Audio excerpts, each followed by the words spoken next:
Let's close the eyes and find a nice, naturally comfortable sitting posture, keeping the spine upright. We'll try and maintain a good spinal posture, tall and vertical spine.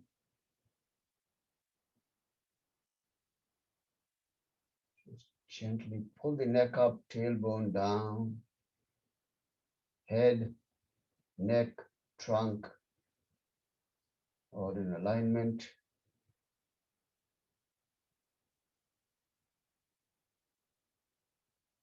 Our intention is to maintain this alignment vertical, but there should be no discomfort or strain. So make adjustments if you need to move around, wiggle around, making sure that you're very comfortable. Let the hands rest nicely on your knees or thighs.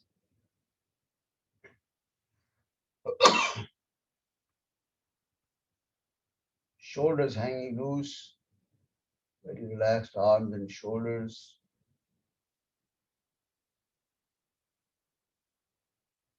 Neck muscles very relaxed.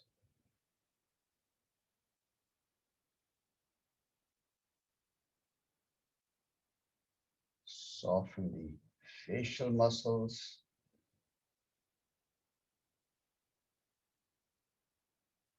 Relax the jaws. Begin to watch your breath as you breathe in and out. Regular rhythm of breathing, just watch the flow at the tip of the nose.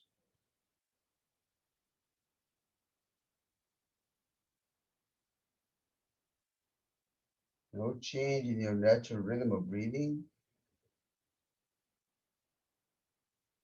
Just try to become aware of the beginning and the end point of each breath. Inhale, beginning of inhalation, end point of inhalation, beginning and end of exhalation. And maintain a count in your mind, Om 1, Om 2, etc. Just making a mental assessment of the relative duration of both inhalation and exhalation.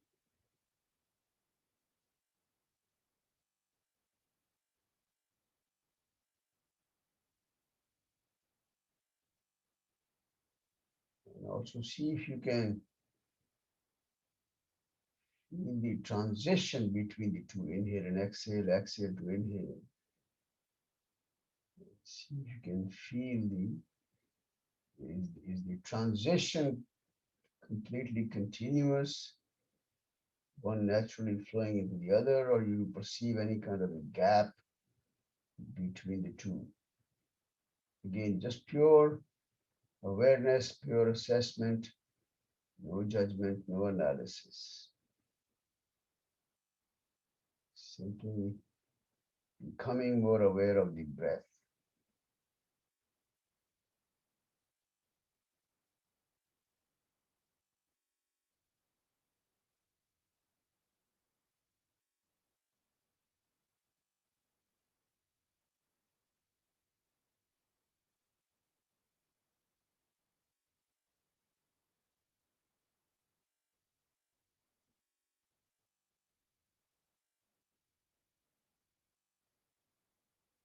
Recite Om 3 times. Take a deep inhalation.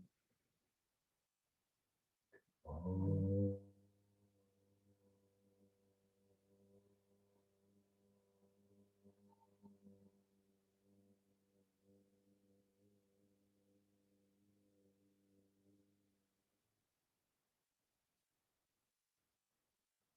Om.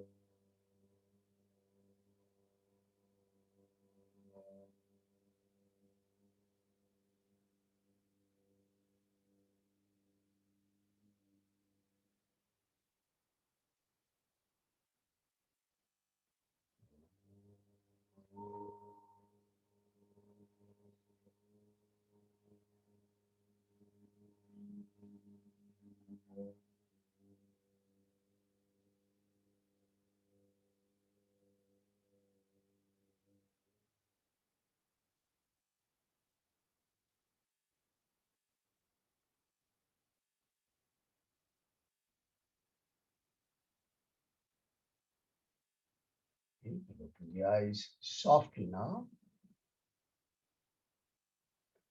Eye exercise, circular rotation of the eyes. Keep the head in the center, spine upright, always relaxed. Look up to the ceiling and then move the eyes in a full circle. Start in the clockwise direction.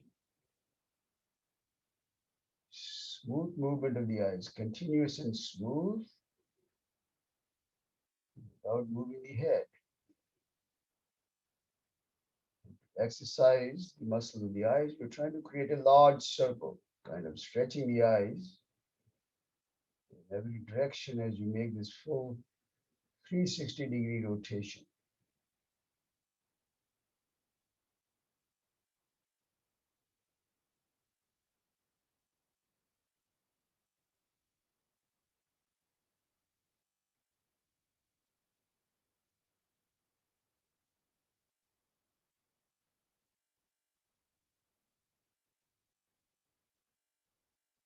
The eyes reach the top next, center the eyes and close.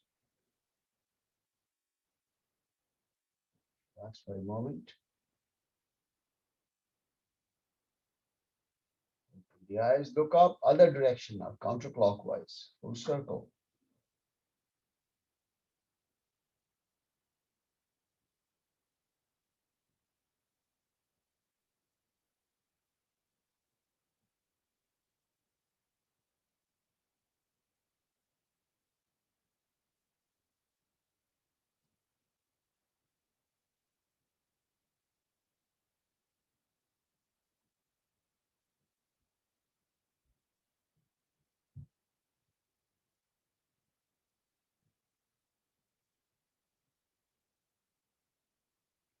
As the eyes reach the top next, center the eyes and close. Let's rub the palms briskly now.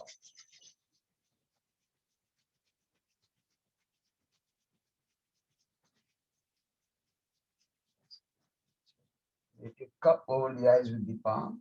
So the palms are covering the eyes only softly, not pressing against the eyes.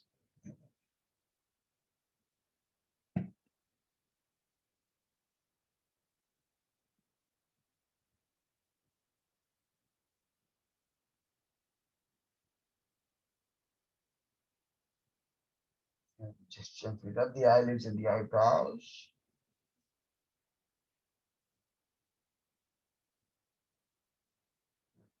Gently massage around the eyes, forehead,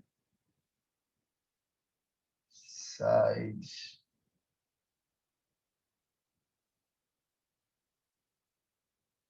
cheeks, neck and throat.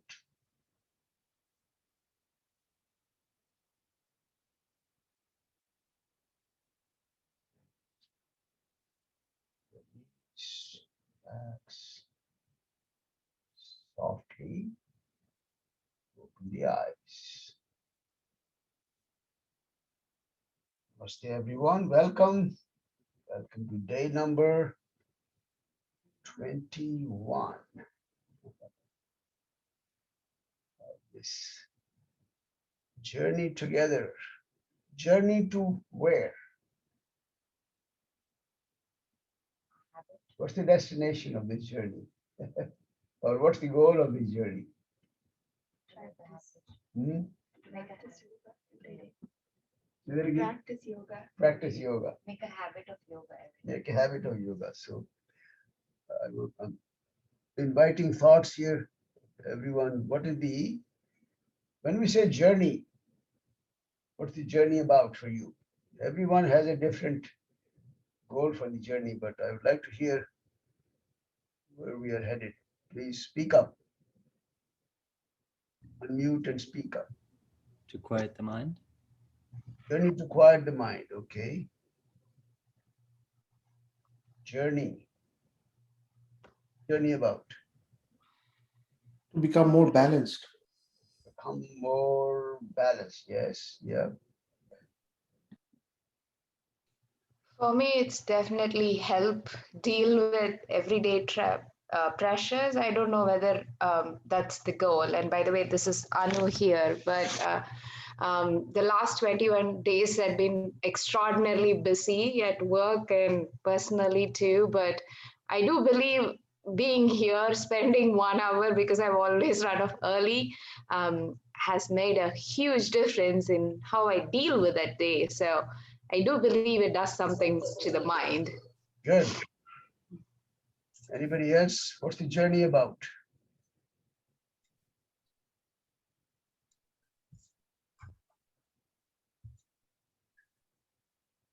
Oh, okay. So for me, this journey is about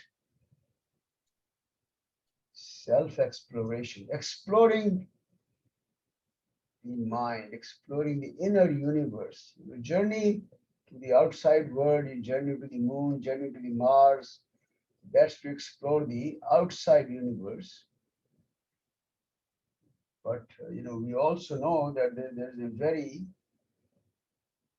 mystical universe inside us, which we don't know enough about because we've never paid attention. There's a whole universe inside us. Talk about creating a habit. We talk about calming the mind. We talk about getting rid of the stress of the daily busy days. All that is happening. Stress is happening because of there's something in the mind. We're not able to establish a habit because there is something going on in the mind. It's all about exploring our inner universe and understanding what's going on. Why do we behave in certain ways? Why do we think in certain ways? Why do we get angry? Why do we get jealous? Why am I not able to wake up in the morning? Why am I eating the way I do? Why I'm not able to exercise when I need to? Why do I behave with people the way I? There are lots of questions, and the answer to all these questions lies somewhere within us. There is no, can't go to a doctor or a psychologist or a psychiatrist or even a yogi or somebody asking, why am I doing all this? Nobody can tell you. And it's all about understanding our own self. That's why we call it self-exploration. Get answers to all these questions that we always have. That's where the whole concept of yoga given to us by Patanjali comes in so very handy, so very helpful. Patanjali only talks about the mind, doesn't talk about anything else. Mind is where everything is going on. Explore the mind and understand what it's all about. All right. Everyone okay with that journey? Any thoughts, final thoughts on journey? Okay. So let me today actually start out by asking if anybody has a question, anything that you have a doubt about, whatever practices we have done, asana, pranayama, discussed some of the 6 cleansing techniques. Anybody have any questions? Anything you want clarified? Everyone okay? And Subhashji, this is Anu again. I cannot say I have a question, but you do leave us with a question almost every day with the Yoga Sutra because I keep thinking about, I might say it wrong, Abhisaya and Vairagya, and is it even possible to detach the mind? But whatever we talk about stays with me. So thank you for that. Oh, wonderful. Great. That's good to know. That's the idea. All right. So if you think of something while we go on, we'll do a very basic routine today. So I see one quick one. Yes, please. So we looked at the Yoga Sutra, and in that, Sage Patanjali, in terms of asanas, doesn't go into that depth. Then, as part of the Hatha Yoga, this whole very complicated, but slowly developing into right. So at the end of the day, I guess the bottom line being, if it's the mind, how I understand. Okay, you know what?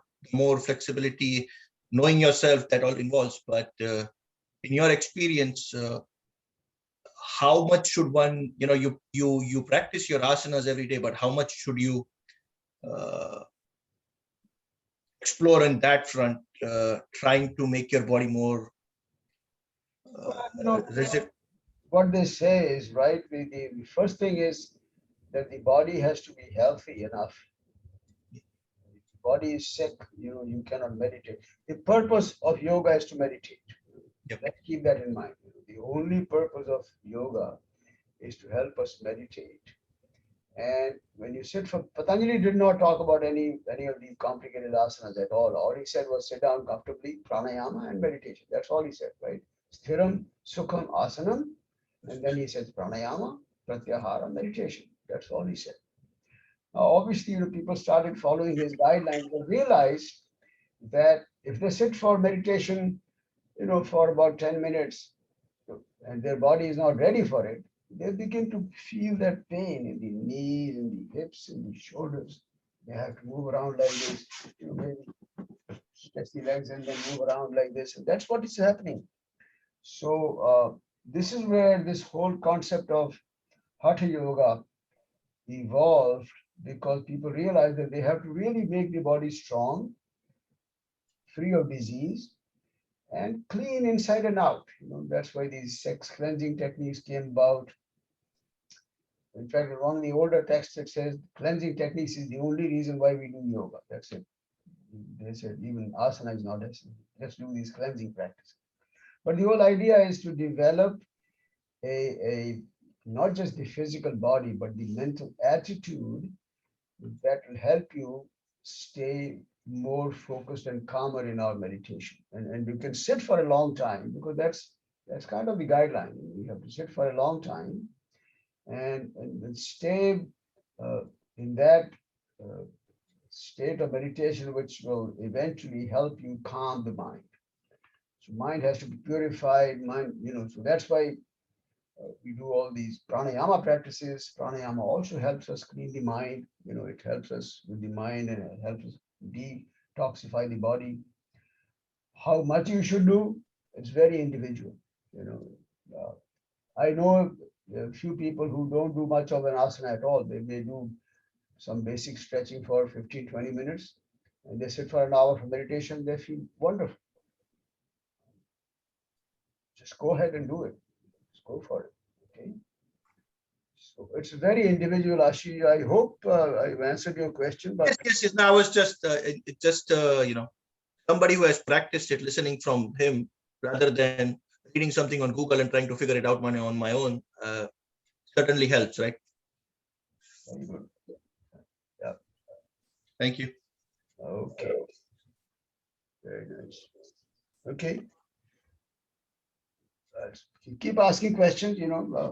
We'll keep going. Go ahead. Get ready for the Marjarasana, hands under the shoulders, knees under the hips. Spread the fingers, and as you inhale, lift the head up, tailbone up, dip the navel down, and look up. Exhale, round the spine. Lift the navel up, draw the chin down. Keep going.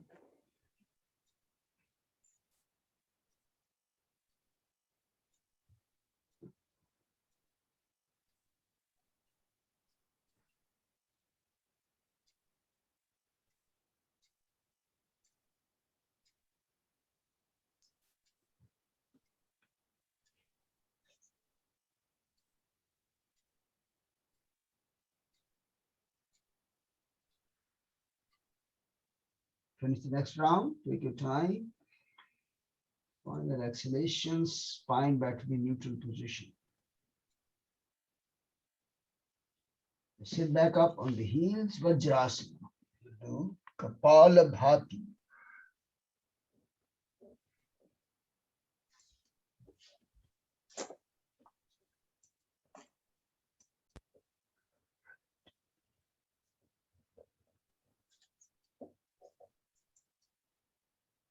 And we'll keep the same speed. 80 breaths per minute.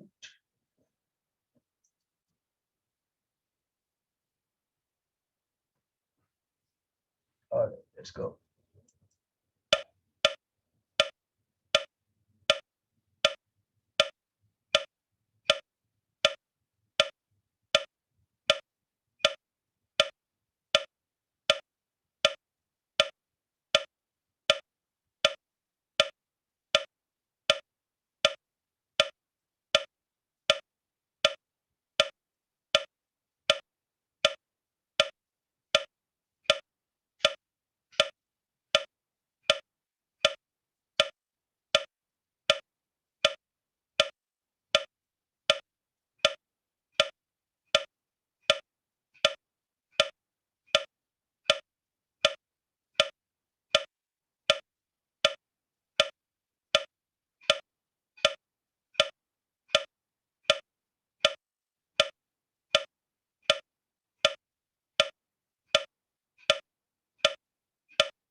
Final.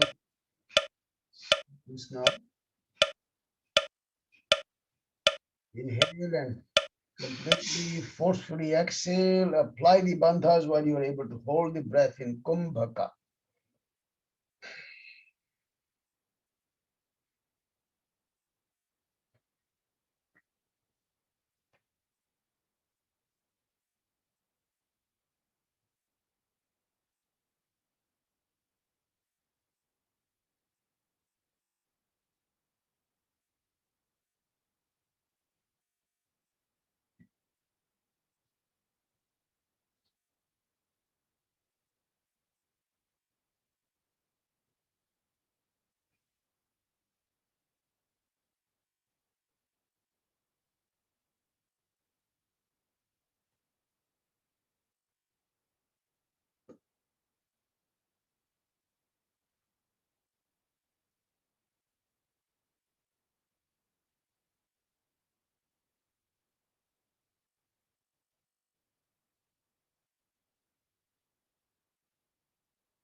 Comfortable, natural rhythm of breathing when you're done.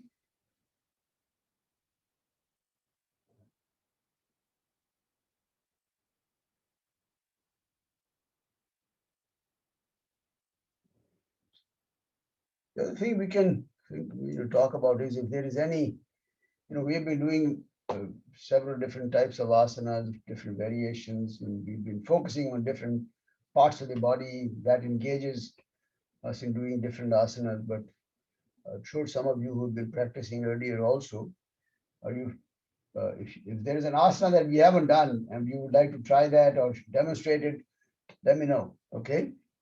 We can make it a free form session today if you want to just experiment with some new asana.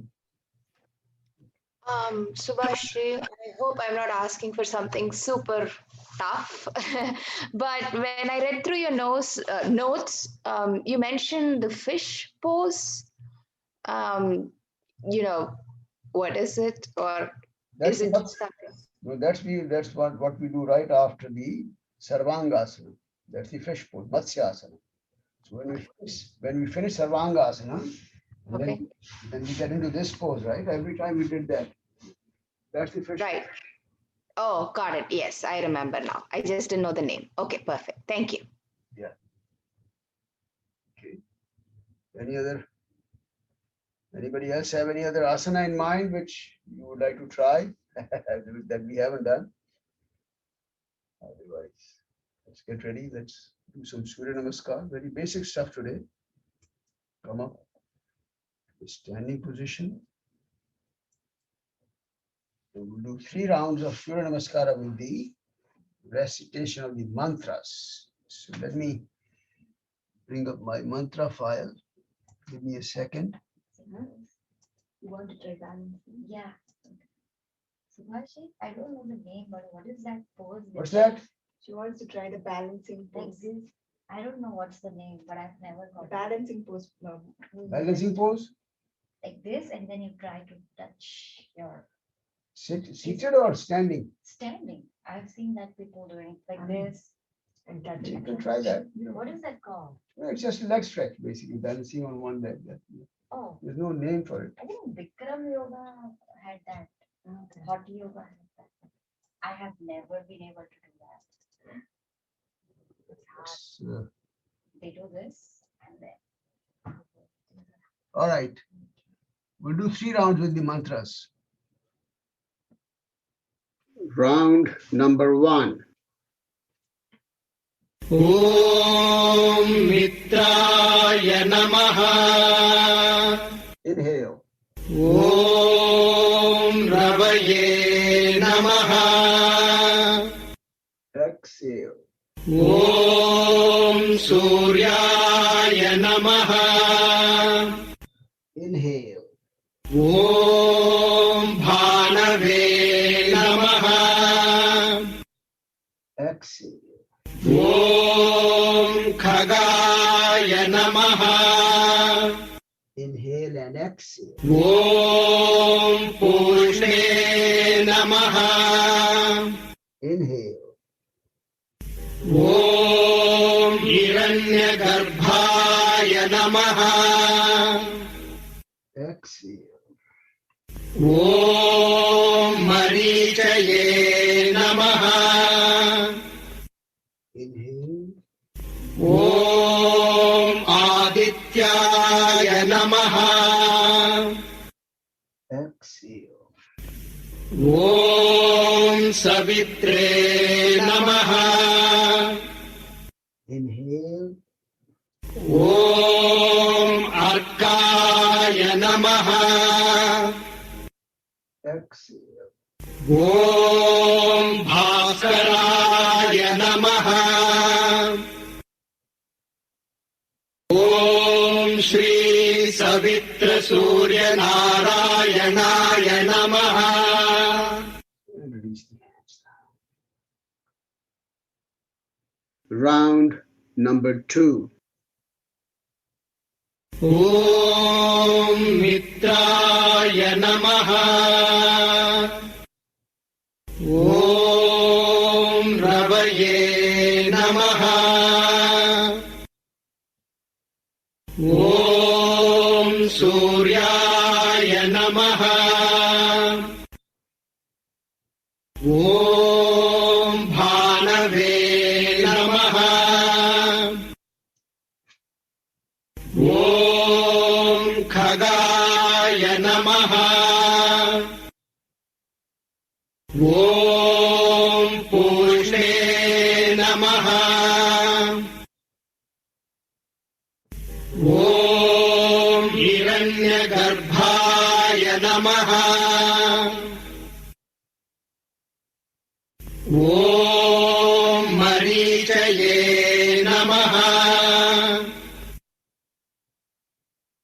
ॐ आदित्याय नमः ॐ सवित्रे नमः ॐ अर्काय नमः ॐ भास्कराय नमः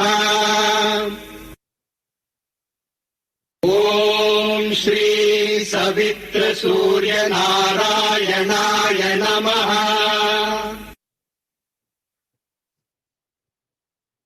Round number 3. ॐ मित्राय नमः ॐ रवये नमः ॐ सूर्याय नमः ॐ भानवे नमः ॐ खगाय नमः ॐ पूष्णे नमः ॐ हिरण्यगर्भाय नमः ॐ मरीचये नमः ॐ आदित्याय नमः ॐ सवित्रे नमः ॐ अर्काय नमः ॐ भास्कराय नमः ॐ Shri सवित्रसूर्यनारायणाय Oops. Too small.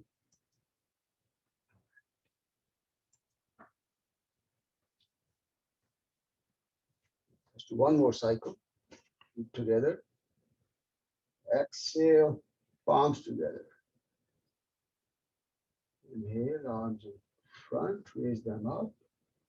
Pull the hands up and push them back. Look up. Exhale, bending forward. With the hands behind the back now. Interlock the fingers. Roll the shoulders back. Pull the hands up as you inhale. Drop the chest as you exhale. Release the hands. Bend the knees, palms down, right foot back. Let's do warrior one. Remember here we have been doing a few different variations, warrior one, warrior two, triangle, reverse triangle, etc. So any variation you can do in these poses. Okay, pull the hands up and back as you inhale, drop the buttocks down when you exhale. Back leg is very strong and straight. The front knee is vertically above the ankle. Those are the kind of alignment guidelines. And then release the hands, palms down, left foot back. Downward dog. Buttocks lifted up. Push the thighs back toward the back wall. Press the heels down. When you push the thighs back, you can feel the flattening of the armpits and maybe your forehead may drop down a little bit. Knees down, buttocks back this time, all the way into the child, Balasana. Buttocks on the heels, forehead down, walk your hands out in front. Keeping the hands where they are, slide forward into the Cobra, Bhujanga. Chest up, navel is down, but the elbows are bent, close to the body. Shoulders roll back. Look up. Exhale, go back to the downward facing dog.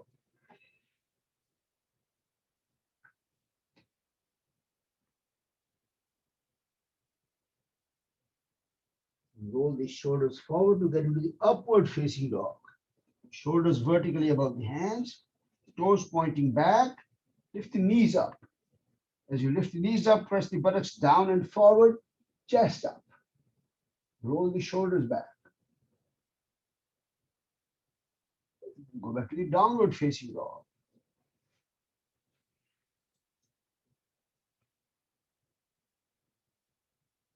Head up, right foot forward. Come up for the warrior one. Very basic variation. So the knees bent, front knee, back leg is straight. Drop the buttocks down when you exhale. Pull the hands up and back when you inhale. Strong leg behind you. Press the back heel firmly to the ground.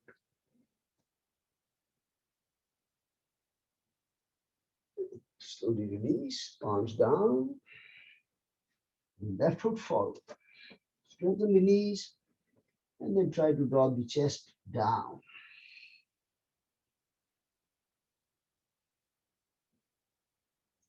Head up, arms on the side this time, and then stretch up. Pull the hands up, push them back and look up. And then straighten up, exhale, and release, relax. Couple of easy breaths.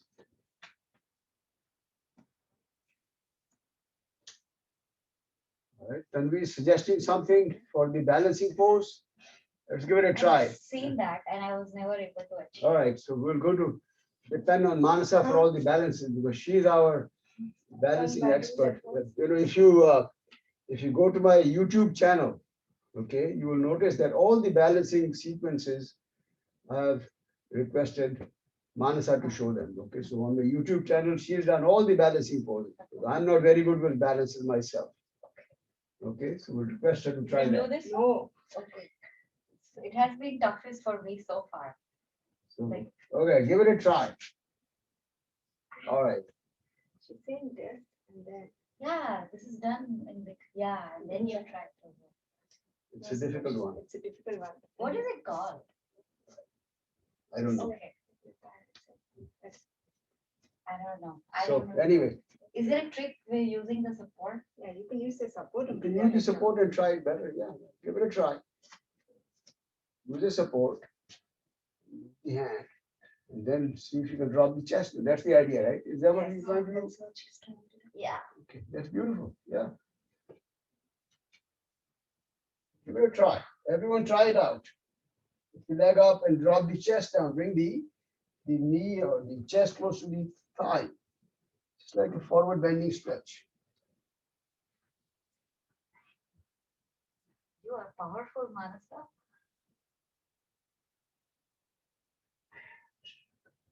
Try the other side.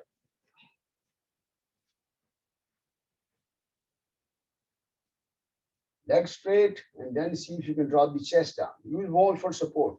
That might help you give a deeper stretch now.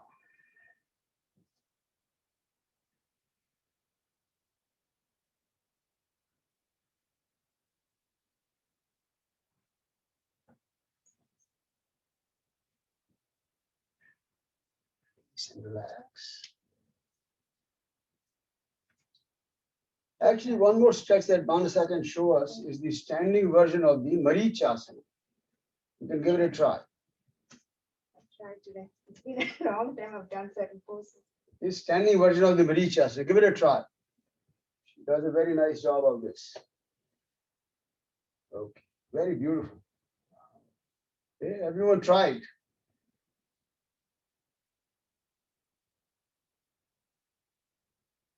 But I'm not able to do this myself, so use Manasa for help.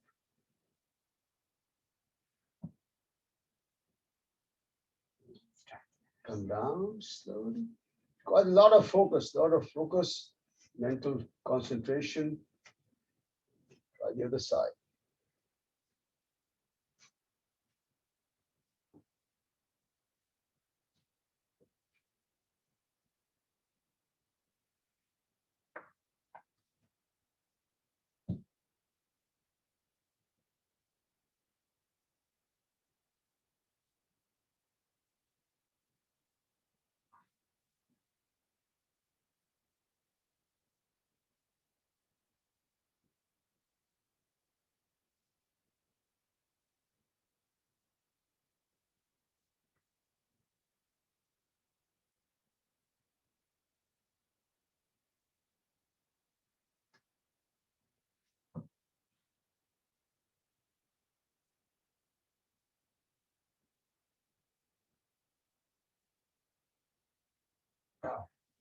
Down.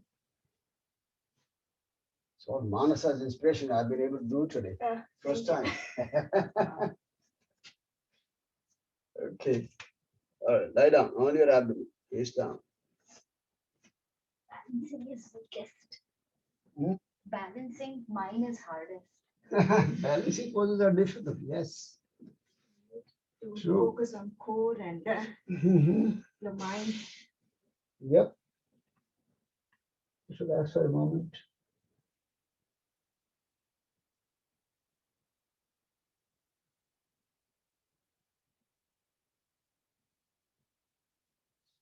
Dhanurasana. Go head down, bend your knees, hold the ankles now.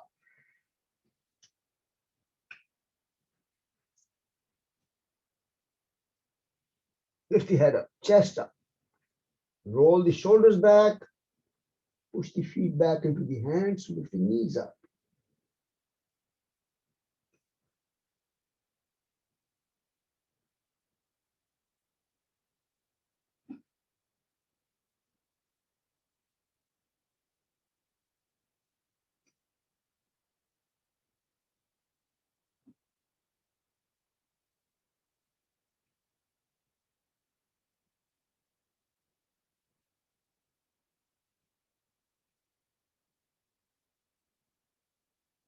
Come down slowly. Keep holding on to the ankles. Rest for a moment.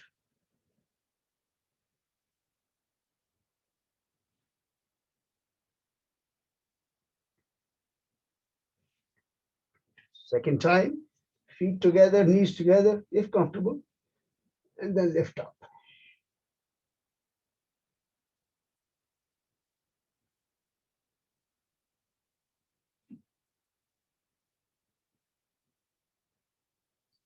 Then release now. Relax, come down.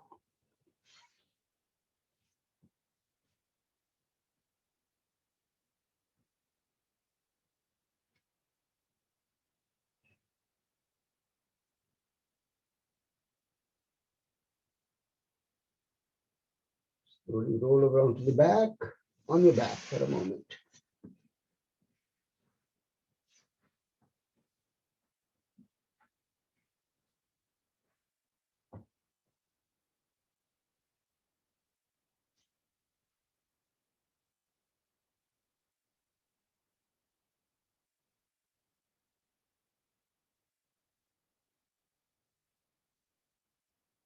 Feet together, stretch the arms back overhead. You get a good stretch, pull the hands back and away, point the toes away. And as you exhale, come to a sitting position.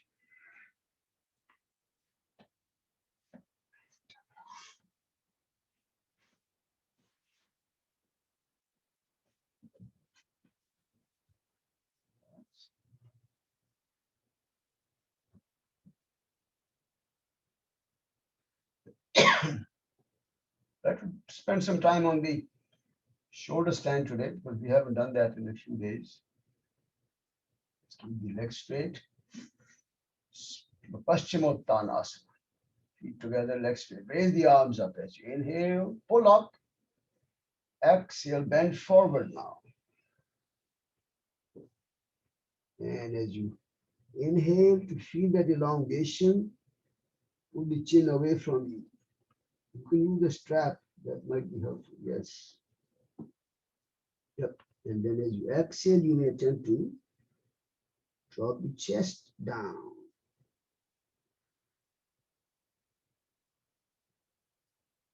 Strap is helpful in becoming more aware of the spine. So it's have a better chance of keeping the spine elongated.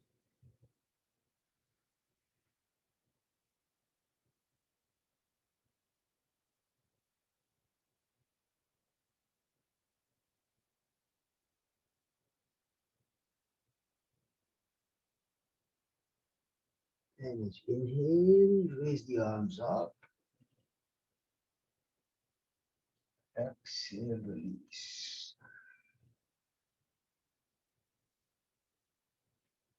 So we'll do some spend some time in Sarvangasana, the shoulder stand. So let me just very quickly show you the recommended technique of how you want to get into the pose and come out of the pose. Okay, we did that on the very first day, but it's been a long time. So let me just show you the technique of getting into the pose and getting out of the pose. And then how much time you can spend there. So the starting point is you'll keep the feet together, legs are straight, palms facing down, and start lifting the legs up slowly here. Now, when the legs are vertical, pause there briefly, okay? And then press with the palm, lift the buttocks up, roll the buttocks all the way up, and then bring the feet almost parallel to the floor. And then place the hand behind your back and start lifting the legs up higher now. And you have to adjust the shoulders to get into the right position. Eventually, your whole body may seem like it is fully vertical. It may not be 100%, but that's the idea, to bring the body to a full vertical position. Okay, and this is where we have been, we can hold the pose for whatever duration you're comfortable. You can do the variations, spread the legs apart. You can do some bicycle moves, one way, other way. You can get into the Padmasana if you're comfortable, lotus pose. And then we can do one leg behind you, other vertical. All these variations we've been doing. And finally, the final halasana. Okay. And from here, you're going to slowly release the hands down first and then come down very slow. When the tailbone touches the floor, the legs are vertical. You'll pause there briefly. And then still keeping the legs straight if possible, you release the legs down. Okay, this is the full sequence, all right? Then give it a try. If you have questions, please ask.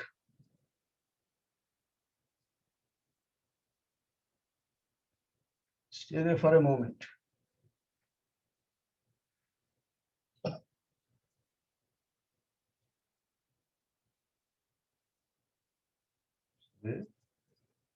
Very beneficial pose from the therapeutic point of view also.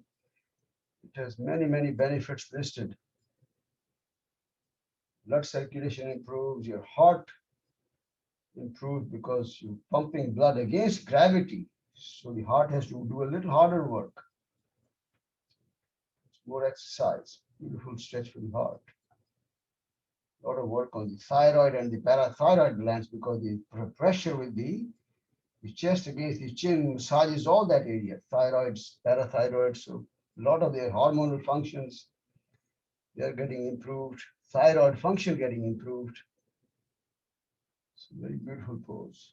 Okay, let's do the final variation of bring the legs all the way back, both the legs behind you into the halasana.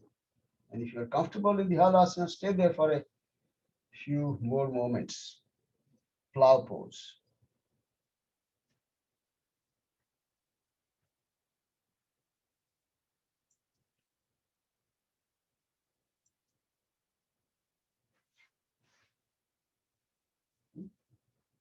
Halasana. You want to come out of the pose. Slowly, first bring the back down to the floor. When the tailbone touches the floor, that's when you start releasing the legs down. And then relax. That's the Sarvangasana. Sarva Anga means all limbs of the body. Sarvanga. Okay. Rest for a moment, and this is where we'll do the fish pose, Matsyasana. So that's the kind of the complementary pose for the Sarvanga. So we always do them in a pair. Sarvanga is always followed by the fish pose, Matsyasana. One question, Subhashi, for the halasana. Uh-huh. When we turn back the leg, so should they rest on the head or should they be straight? In halasana, when we folded our leg over the head, so Yeah. the knees should be lying over the head or it should be straight? Well, these are the two variations. The Okay. The pure halasana is where the legs are straight and all the way back, Okay. straight legs. But there is a variation called the Karana Pidasana. Okay, there's a name to it. Karana Pid means that you are pressing the knees against the ears at that time. So bend the knees and press the knees against the ears. That's called Karana Pidasana. That's a name for it. Thank you. That's a variation. Good question. Very good. Okay, let's get into the fish pose. So the head should be resting on the floor. That's important in this pose. Not hanging in the air, but not pressing too hard against the floor either. Shoulders roll back, chest up. In the final position, feel free to lift the feet up if you want to try a little more stretch in the abdominal area, core area. Legs up, just about 3-4 inches.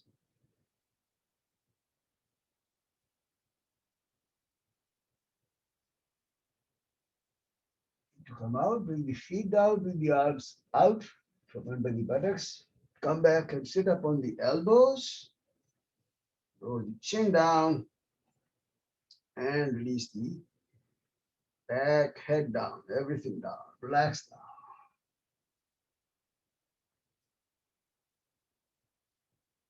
That's the combination of Sarvanga and Matsya. Shoulder stand and the fish pose.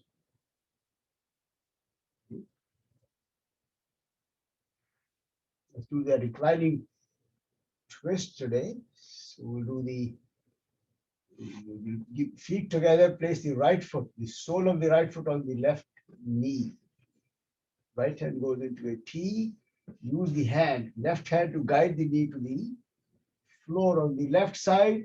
Look over the right shoulder and make sure that shoulder remains firmly pressing against the ground.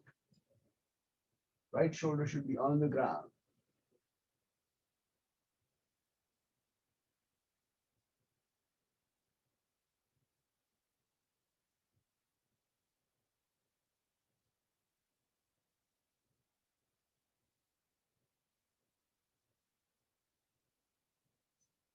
And slowly come back.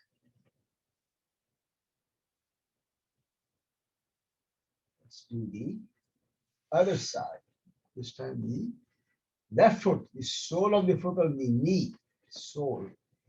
The left arm is on the side, onto a T, in line with the shoulders, and then roll the hip over. Left hip should be rolling over so that you can bring the knee close to the floor on the right side of the body. Gently look over the left shoulder.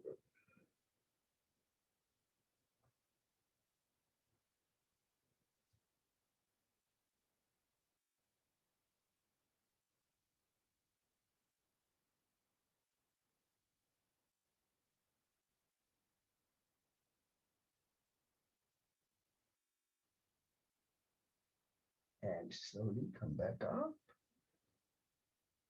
So relax for a moment.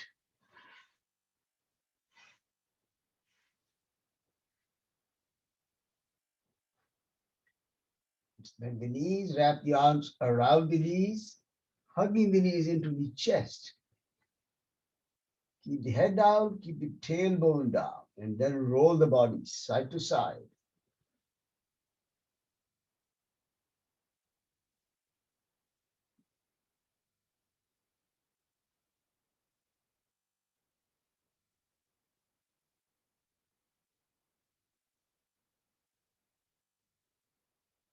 Come back to the center next, and then rock the body up and down.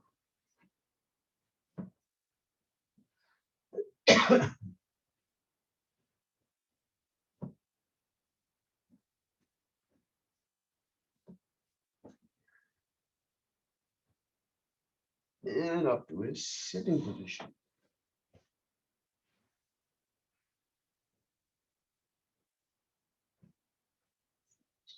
Can you show the full Marichasana? The full Marichasana? Full Marichasana? Yes. We can try that. Sure. So we'll try we always practice 3 different variations of the Marichasana, and one of them is more advanced. Let me just show you all the 3, and you can watch Manasa also. Very good with it. And let's start with the right leg. Hold the knee.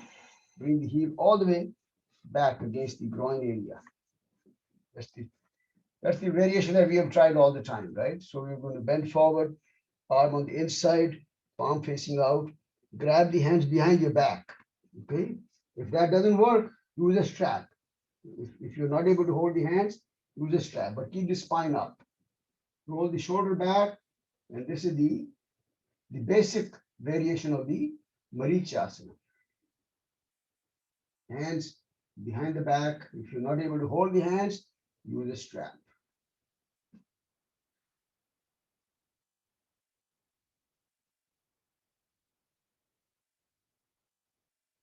Twist a little more, and then release now. Back to the center. Let's switch the other side. Do the basic variation first. So again, bring the heel all the way back in, wrap the arm around the knee from inside out, and then grab the hands behind you. Spine tall and vertical. Look over the right shoulder. Nice tall spine.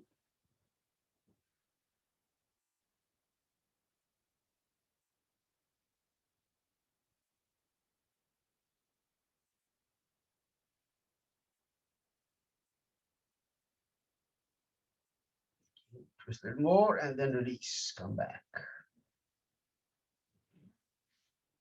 That's for a moment. So the next variation, we just call it the Padma Marichasana because now the foot will be in the half lotus posture. So we're going to place the foot, left foot. I'm going to start with the left foot. Place it on top of the thigh now. Okay. This is the Padma variation of the Marichasana. Left foot on top of the thigh. And now you bend this knee all the way back. This is going to be a little more complicated. Not everyone will be able to do it, but give it a try if you want to try. Okay. Same thing now. Wrap the arm around and grab the hands behind. A little more complicated. And like I said, if it doesn't work, then don't force it. It's more involved, yes. Use a strap.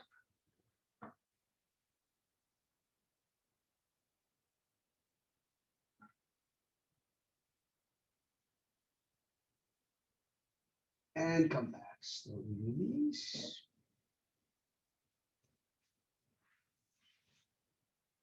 Yes. The other side, right foot now on top of the thigh, the half lotus, and then fold the knee, bring the heel all the way back in. Same move, no difference in the practice. Is just the foot is on top of the thigh. That's what makes it hard. Working a little more on the knee and the ankle, and then grab the hands behind you.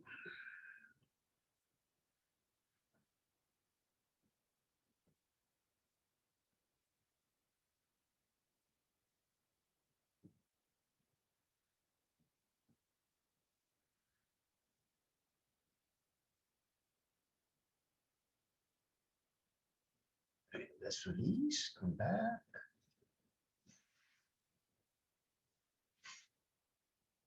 That's for a moment. Tanu is good at this. Hmm? Tanu. Tanu, yeah. Yeah, she's the one who showed it once. This one? This pose for Yeah, one of yeah. your I remember that. Yeah. Tanu did, yes. It's good pose. Now the kind of the final variation that we want to show you is the full version. So again, start with the right leg. Bring the heel all the way back.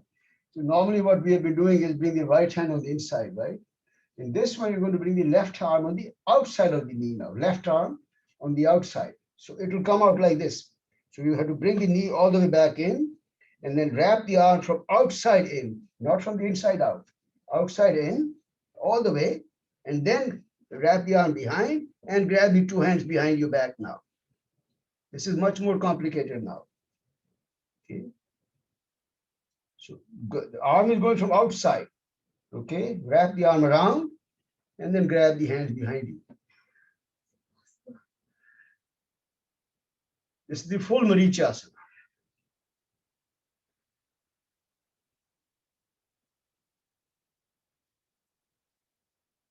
and we can release. Always use a strap. These are this is an advanced pose for most of us. We're going to try. Put the left foot in all the way. And again, we're going to, let me turn the body around so you can see the hands. This knee should be all the way in now, all the way in. Drop it in. That's the only way you can wrap the arm around. Grab the arm around and then grab the hand behind you. This is a Marichasana full variation.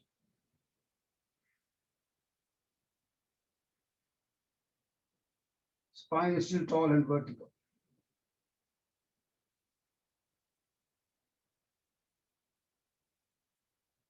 And then release.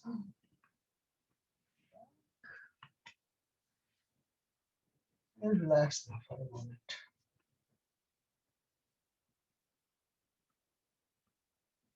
Anybody else want to try anything different?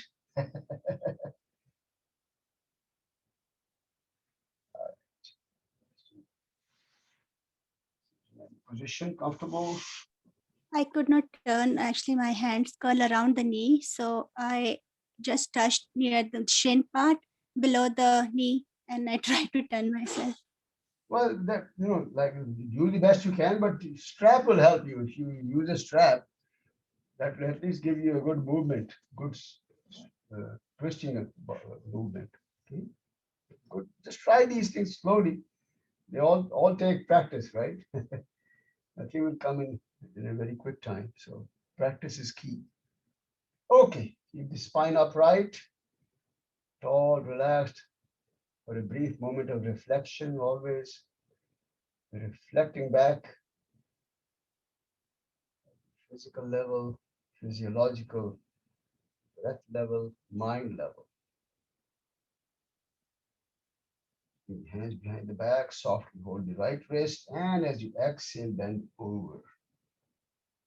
Forward as you exhale, stay in the final position for a moment. Keep breathing.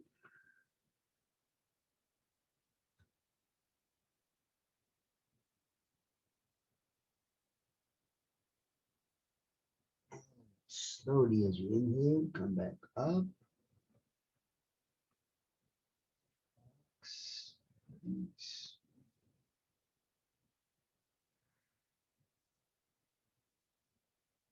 Stretch the legs and we'll get ready for relaxation. Yoga Nidra.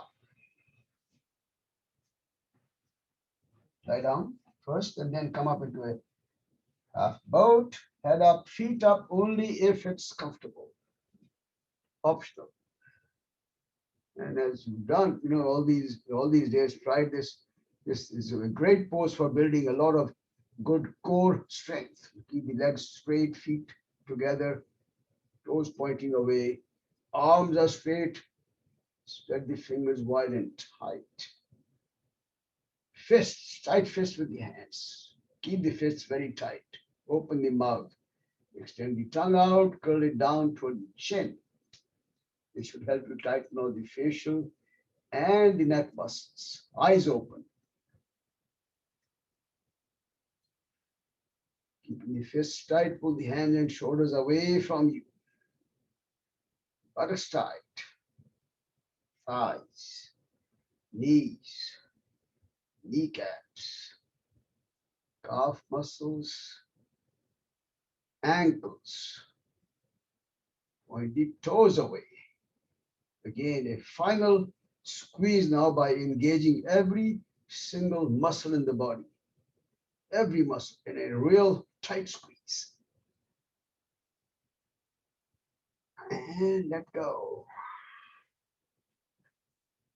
Loosening up now. Every muscle should feel nice and loose. This tightening sequence brings a deeper sense of awareness. And use this heightened awareness to now relax the body into a deeper state of relaxation. Spread the feet apart, almost the width of the mat. Palms facing up.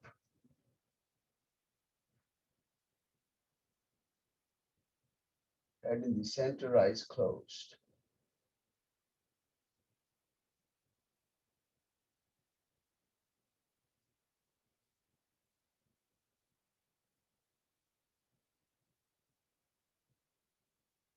Mentally, go through your body, scanning the body from toes to head, looking for any sign of fatigue, tension, any kind of tightness of the muscles, making a nice deep mind-body connection so that your mind can listen to the body. If you find any muscle tight, mentally sending in a wave of relaxation, loosening up the joints, letting go of any tightness. Start feeling that subtle heaviness of every limb on the floor now.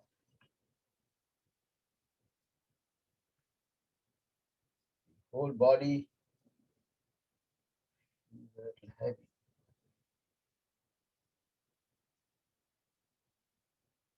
Body feels nicely supported by the ground.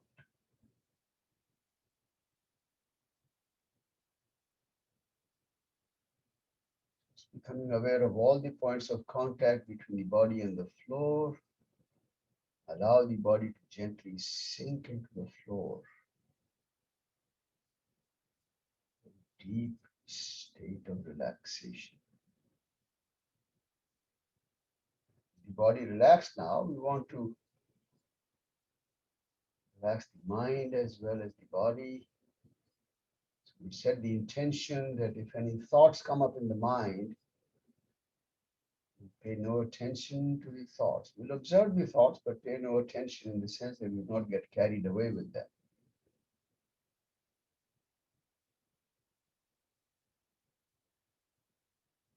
Thoughts come up, they'll linger around for a moment, then go away because nobody's paying attention to them. That way we can enjoy this very beautiful state of peace and relaxation for the next few moments now.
Bring the awareness back to the breathing and begin to breathe slightly deeper breaths.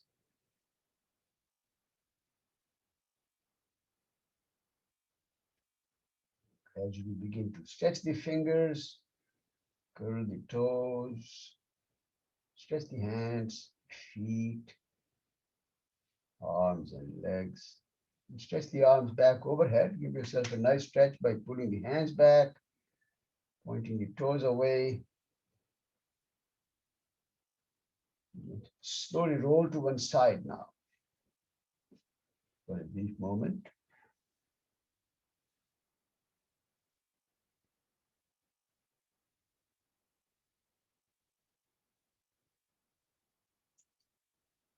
And come back up to a sitting position now.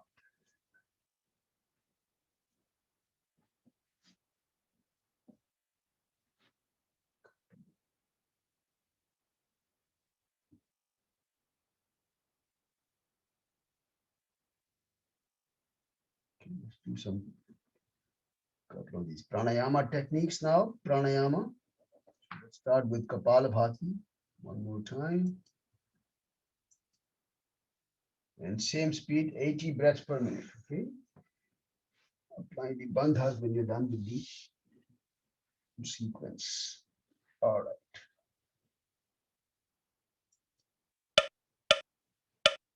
You're ready.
Final sequence.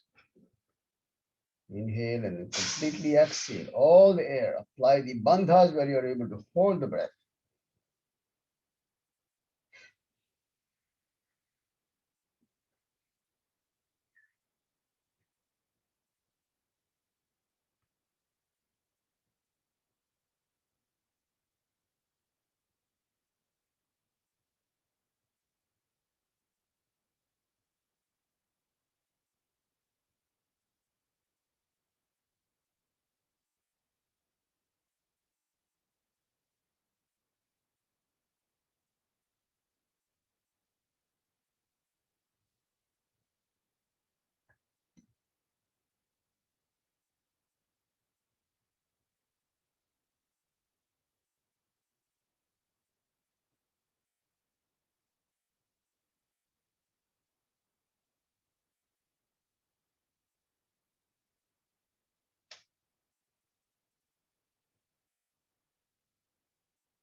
Natural relaxed breathing now.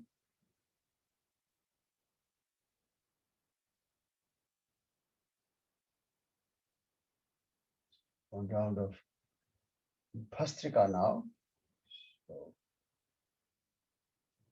again, same guideline. Remember not to be done by anyone with blood pressure problems, heart problems, etc. So keep the same speed, 80. It'll be a little slower than what we normally have done, but let's try that. Up, down, Inhale, exhale, forcing the breath. Both inhale and exhale are loud and forced.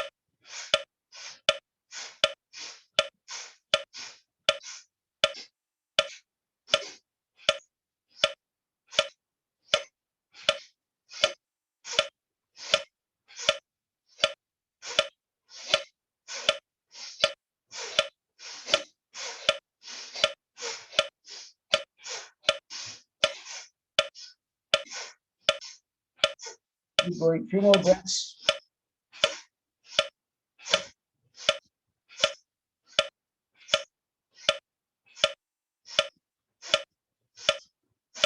And finally, inhale and forceful exhalation. Again, apply the bandhas if you're comfortable in this position.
Regular rhythm of breathing, and then we'll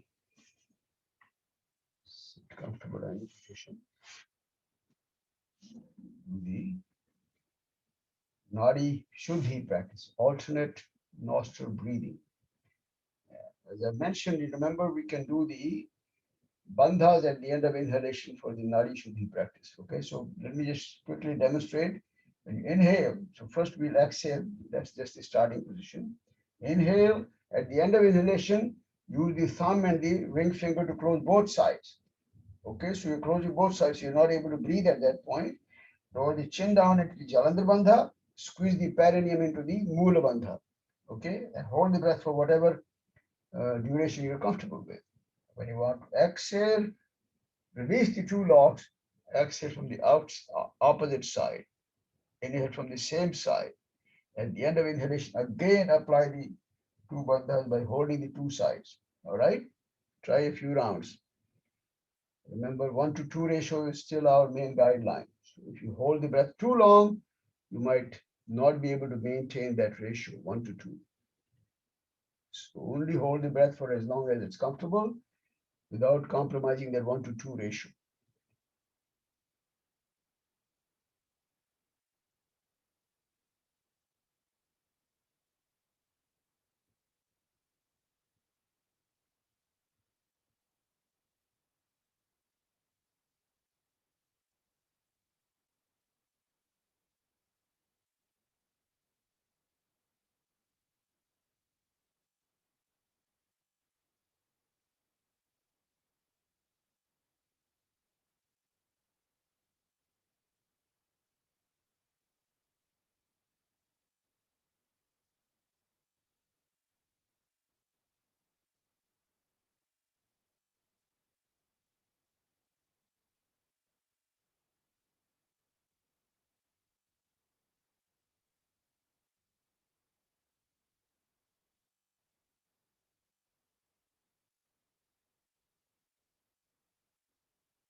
Let's do the final sequence now. Take your time.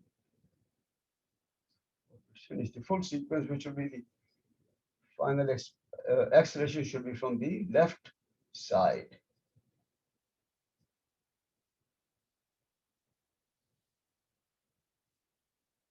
At the end of that full sequence, then you can release the hands and get back to your natural rhythm of breathing.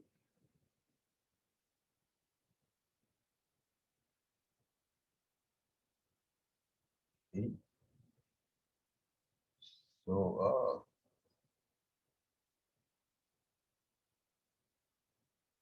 So today we'll now do our session of experience sharing. That's what I call it. Sharing our experiences during these 21 days together. Hopefully making a firm commitment to continue the practice for more time, maybe lifelong. Okay. So as I always like to do, because I don't want to look at the screen with my neck down, that hurts my neck.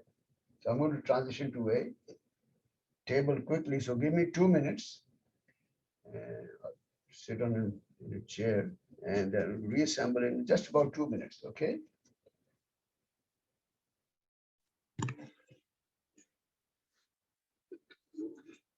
Oh.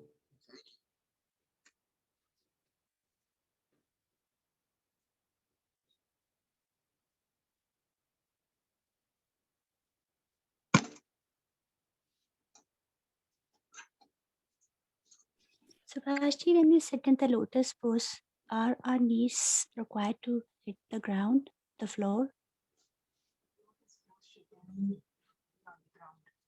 Yes. Oh, I don't think she can hear me.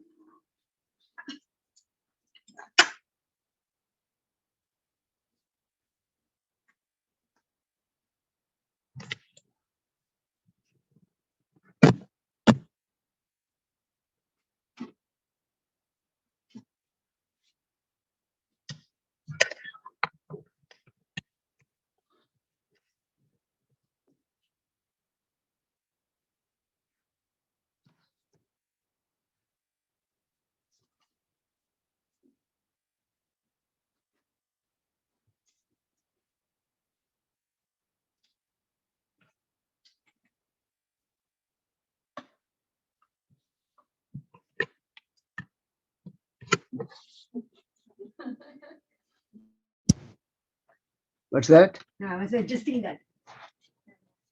Camera. Let me see. Let me check that. Okay. Just to make sure. All right, let's see where we are now.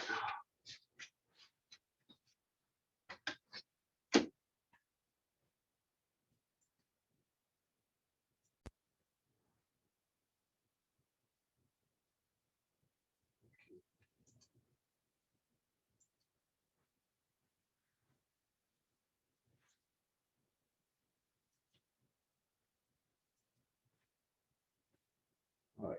Can everyone see me and hear me? Okay. Yes. Okay. So who was that? You, Anu, who had the question?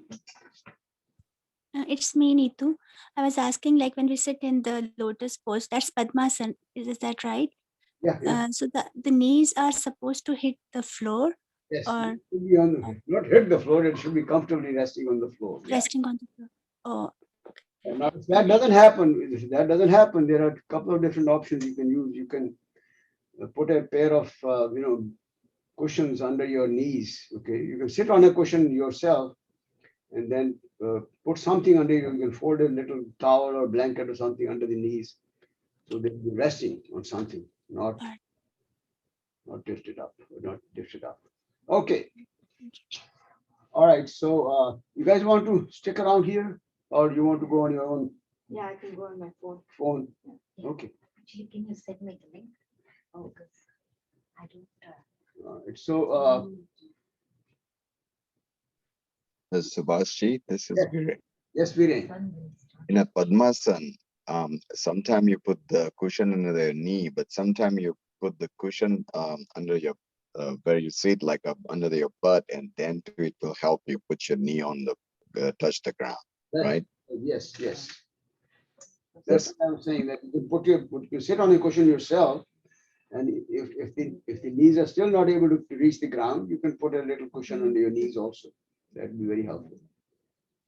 And how is Ardha Padmasana done? Ardha Padmasana is just only put one foot on top of the thigh and keep the other under the thigh. I see. Thank you. Yeah. All right. So what I would like to do is to just give you a quick overview of what we have done so far today before we go into the sharing of experiences. And I just saw that message from Shogato, you leave early. I hope I can get to you before you leave. Okay, Shogato, stick around. We'll hear your story first. All right. But let me just quickly kind of give you a quick overview of what we've tried to do. This has been, like I said, it's a beautiful journey that we've had together. And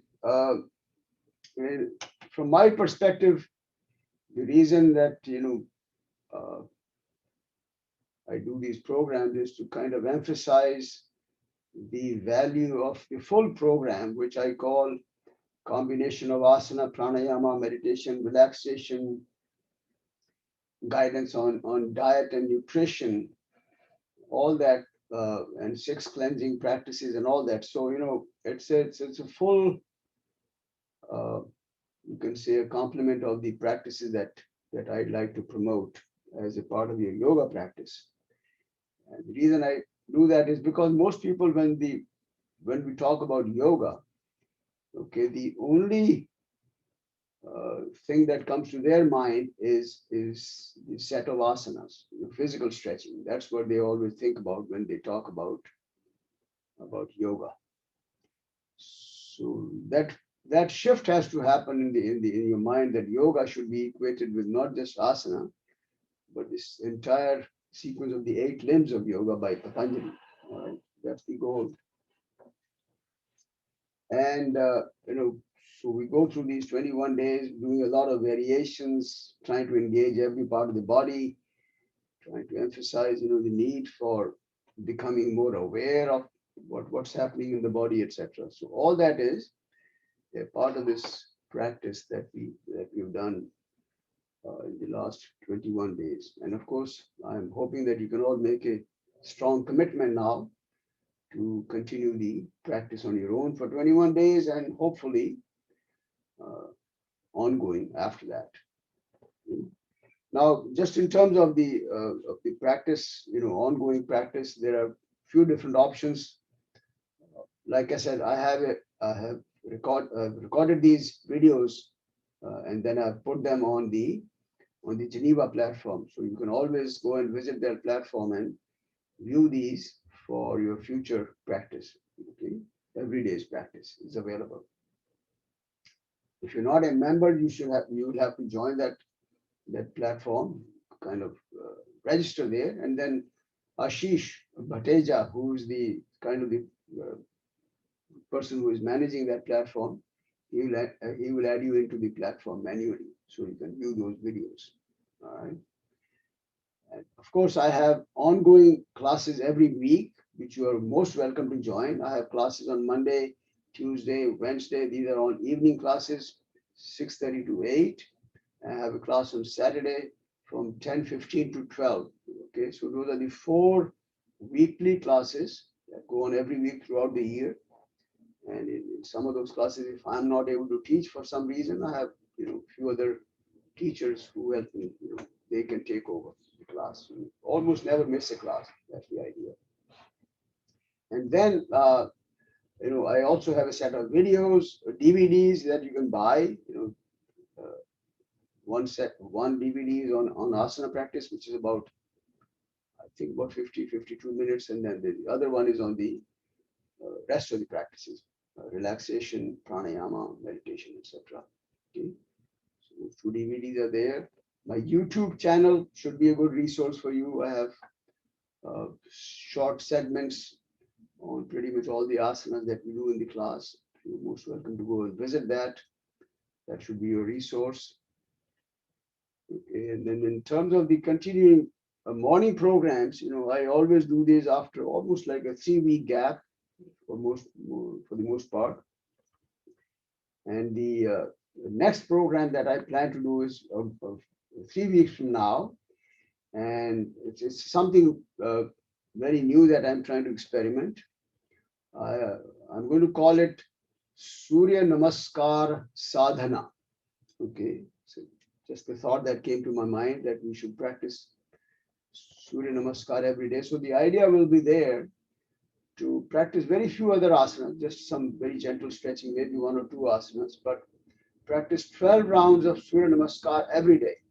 12 rounds of Surya Namaskar with variations, and then pranayama and meditation. So that's my thought, and I would love to hear your feedback if you have any. That's what I plan to do.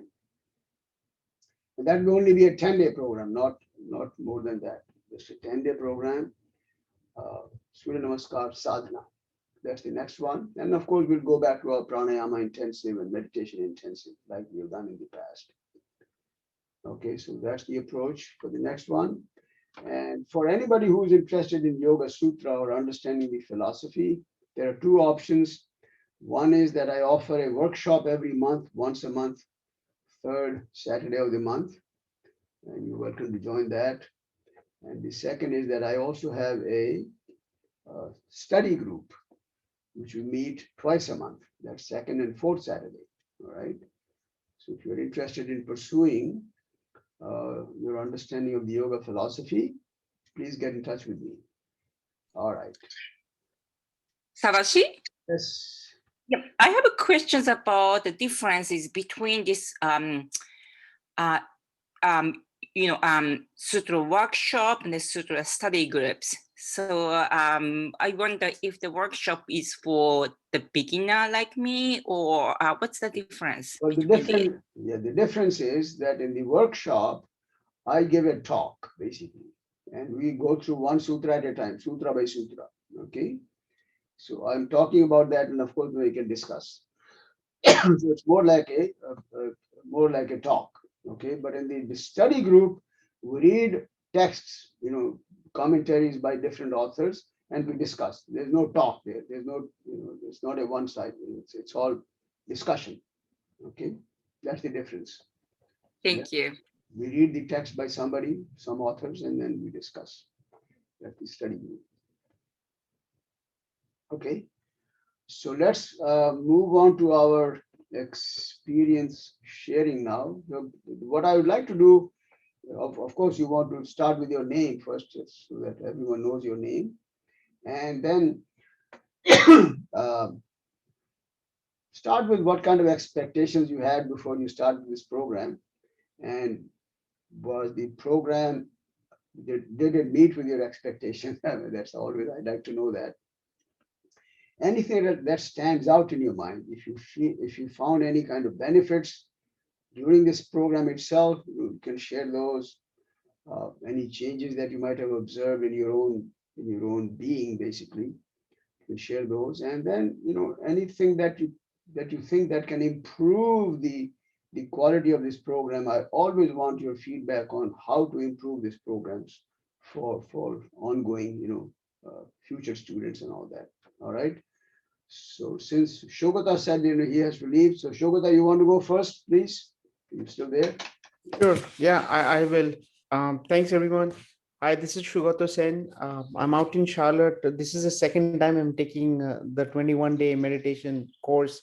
The first time I took it was in early January, and it made a huge difference to me personally. And I've tried to inculcate a practice of just doing yoga every single day. And I think, as I mentioned at the beginning of this course, that I felt like I was flagging a little bit. And thanks to Subhaji for rekindling, if you will, to make this more of a practice, right? That at the end of the day, it's about a habit. And for me, it's been really transformational. It gives me a sense of, if I don't do it, it gives me a sense that I'm missing something in the day.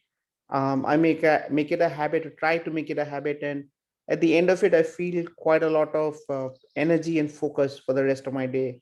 The work day seems to go by faster without feeling as much stressed out. And so um, I'm going to continue doing this, and I hope periodically I'll check into the course as well and continue to get refueled along the way. But it has been a fantastic journey for me. This time around, the difference was the Yoga Sutras instead of the Bhagavad Gita at the beginning, and so it's a different experience, but also a really nice experience. Thank you, Subhashji, for this wonderful journey. Thank you, Shogoto. What I actually, that now that you brought that up, let me ask you this question. Everyone may answer this question. Those of you, especially those of you who attended in the past, I did Gita reading in a few of the courses, and now we did the Yoga Sutra. Do you guys have a preference? Number one, or is there anybody who thinks it's a waste of time? I would like to know that also. Okay, so because I really want to cater the program to suit your needs, meet your needs. So do let me know. Okay. I will. Okay. Thank you. Let's move on to Ashish Patel. Hello, everyone. Namaste. My name is Ashish Patel. I reside in the suburbs of Philadelphia. The town's name is King of Prussia. How I got associated so far, I have a very close friend who used to live in King of Prussia, but now resides in Raleigh, Nimesh. So he had stopped by the long weekend.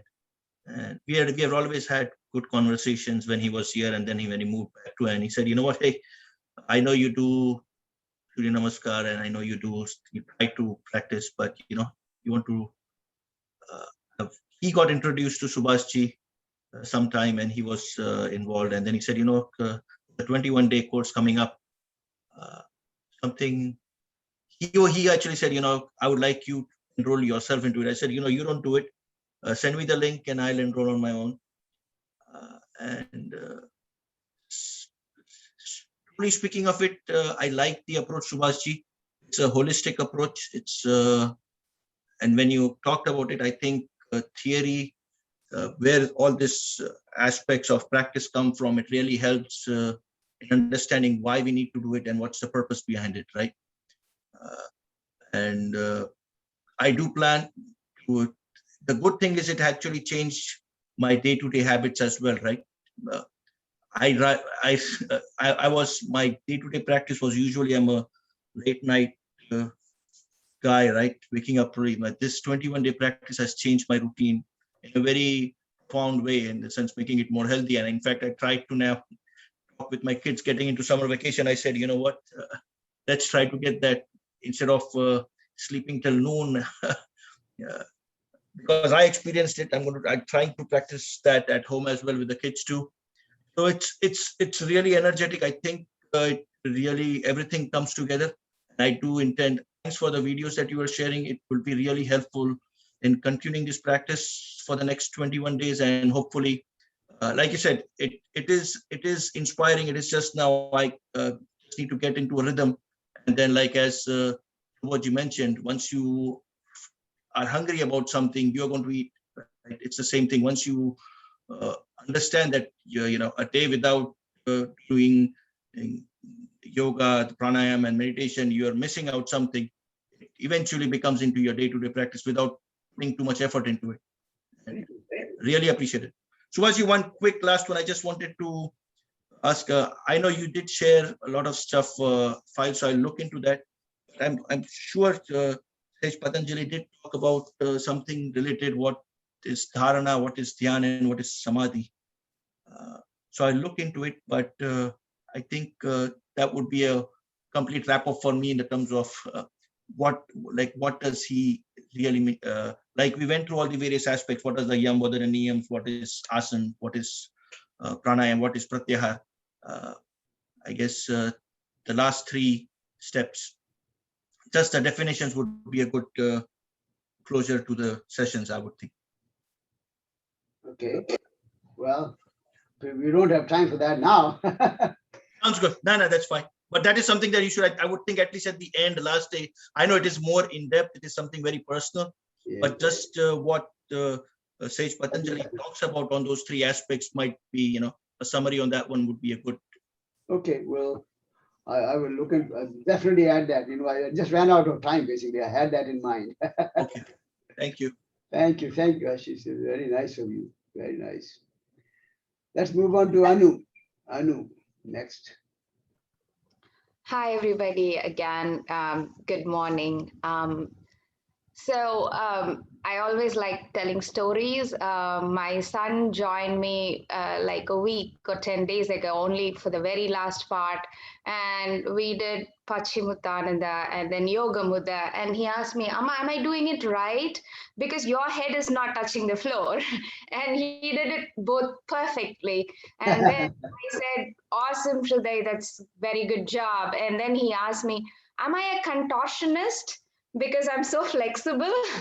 I am old. A contortionist means somebody who does, like, you know, get into a box in the circus, is able to really, really bend the body. I'm old enough to know I would never be, I can never be, but the last 21 days has definitely taught me with practice that flexibility improves. From day 1 to day 21, there is a huge difference. And Manasa, you're an inspiration. I actually did the balancing pose, the second one. I would never do the first one, probably not for the next 2 years, but so that amount of flexibility it's given me, and Ashi mentioned how energetic you feel throughout the day. That's what these 21 days has done for me, and I really, really hope that I'm able to keep the practice. But at least I'll definitely join you for the future classes, and I'll see if I can bring my parents and my husband to it as well. Because this is all I talk about, how much I enjoy it. So thank you, Subhashri, for the excellent program. And with respect to the Yoga Sutras, personally, I think it's food to mind. So I totally enjoy it. So thank you for that. Very nice. Thank you. Thank you. And again, you might, you know, reconsider your statement from I hope to I commit, you know, that might be useful. Sure, Subhashri. Definitely. Thank you. Thank you, Anu. All right, let's move on to Bala. Namaste everyone. My name is Bala Rao. This is the third time that I've done the 21-day course. And it's, you know, I came into this course with no expectation because I knew what I kind of wanted out of it.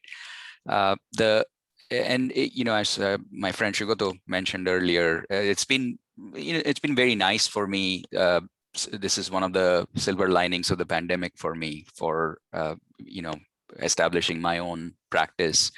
Every time I do the 21-day course, it kind of, as to use Shugoto's words, it's almost like refueling, and it goes on for some time, and then you start flagging, and by that time, the next 21-day course hopefully is around. The one thing that was different about this course for me was, unlike the first two, where the course was my real focus, it was not too busy a time at work or not too much personally going on. This was unexpectedly, like, there was a lot going on, both, you know, at work, personally. We were actually traveling. I was on vacation last week with the family because this is the only week I could do. So I think for me, this was a learning experience because I was maybe a little bit more distracted. And if I was not part of the 21-day course, I would have probably not practiced regularly. So I think this was very useful for me to sort of continue my practice despite lots of other things going on. So I think I'm very grateful for that, even though obviously I've learned maybe far more in the first couple of times I was doing it. I was completely into it, but this was a very nice learning experience for me. So I'm very, very grateful and looking forward to continuing this this practice. And lots of things are changing, I'm sure, for everyone with schools getting back in person. So things are, we're almost kind of resetting back to a new normal. So I'm kind of grateful, and also looking forward with excitement in terms of seeing how I'm able to continue the pandemic practices into quote unquote the real world. So thank you everyone again. Thank you, Bala. Wonderful. Any thoughts on the Sutra versus Gita or anything? I really enjoy both, Subhashji. I think I did take that Yoga Sutras class with you, and so I'm very interested in that. So I guess from that perspective, we are doing yoga. So the Yoga Sutras lends itself very nicely, and I definitely very much like that aspect. Just a couple of minutes. So much so that after the first time you started doing it, when I'm kind of totally present in my practice, I do pick up the Yoga Sutras book and do one verse myself. So I was doing it with the Yoga Sutras, so I think that's why both are great. So thank you. Thank you, Bala. Wonderful. All right, let's move on to Tanvi. She has to go take care of her child. So Tanvi, you want to come up? Yeah, sure. Thank you, Subhashji. I'm driving back home from the studio. So this is what I'll say. I was introduced to this 21-day program through one of my friend, because I was really like, after I had a baby, and after having baby, I had really severe backache problems. So my friend is like, yeah, you should start yoga. And that's how I got introduced to this program, and I got introduced to Subhash's classes. I enrolled, and I'm not lying, at least 60-70% of the back pain is gone just by doing this for 21 days. So now this is even more bigger reason for me to practice this every day and make my body even more healthy, make myself feel even more happier that I'm not in pain every single day. So it has really helped me. So thank you, Subhashi, for this. And regarding Yoga Sutra, it always gets me thinking. So I love it. I personally love just food for thought. Very good. Thank you so much, Tanvi. I'm so glad you decided to join despite having a very small baby to take care of. It's very nice of you to come. I'm glad you shared your experience with your back pain. That's very nice of you. Very good. Oh yeah, it's gone, like kind of gone. Now it's very less than what it was before the classes. Thank you. Thank you so much. All right. Let's move on to Darren on my list next.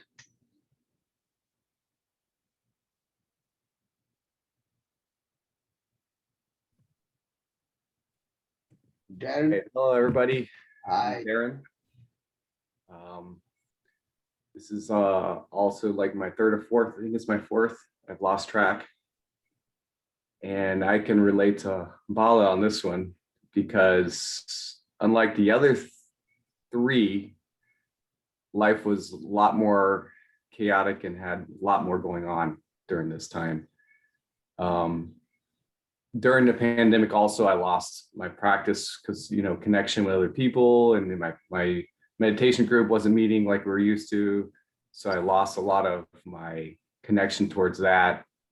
And having a newborn on top of two young kids has made it a challenge, especially in the morning. I really struggled getting up and getting going. But I can honestly say every time I was done, I could feel like I'm ready to go. I'd always say, I'll just get up and I'll just go back to bed when I'm done. And by the time I'm done with the yoga, I had energy and I'm up doing a million things. So the struggle for me was definitely getting up and just the physical demands of life. I had a lot of family coming visit during this time too. So it was like one thing after work, family, kids. You could see life take over. So that's where I guess this is a perfect example of how things could spiral and not continue And my goal is to not allow it to drop, and to continue this and fit it in no matter how much I can do. That's my goal, is to get back into it, because you do feel a benefit. I think everybody can attest to this here. The struggle is to get up and get going, but when you're done, you notice a difference. And that's the benefit you're going to get is I have been feeling, even though we have a ton going on at work, I'm not reacting like I was. I'm just letting it go. And so I definitely have benefit from that. So just, I mean, it proves itself, but life will get in the way too. So just that's kind of my experience this time. I do have one suggestion, Sabas, Yes. and I don't know if this could ever be implemented. Maybe on the weekend, one day or so, throw an extra hour back to us and start at 7:30. Give 1 more hour.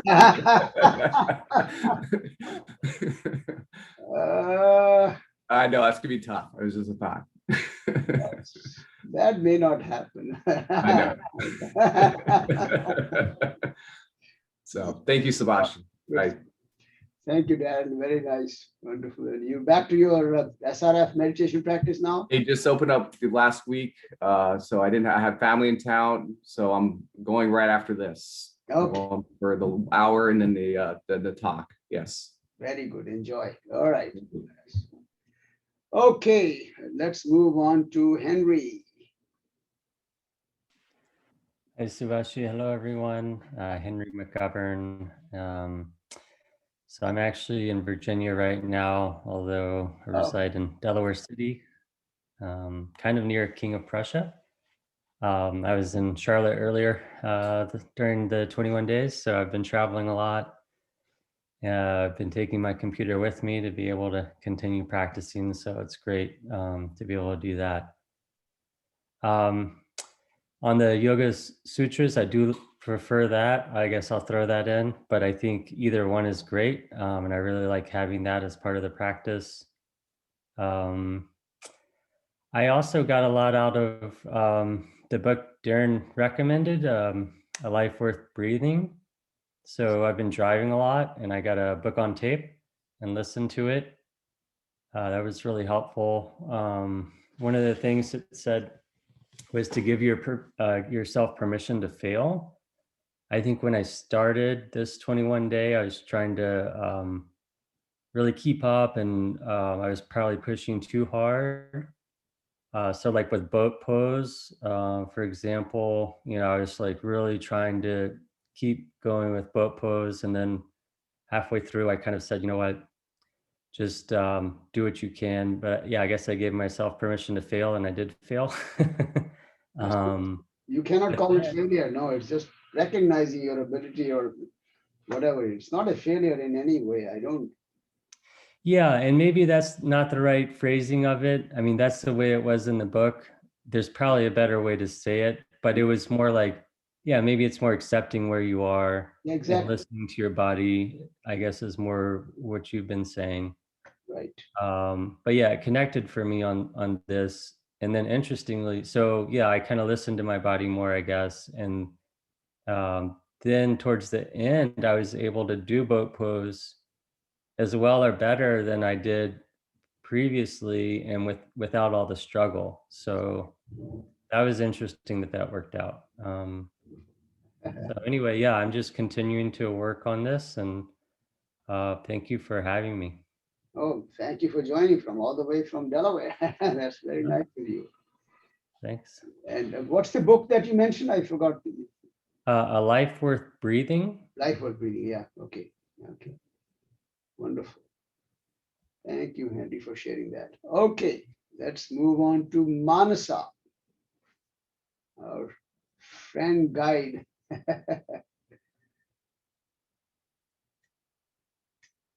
Manasa, you are on mute, looks like. Okay.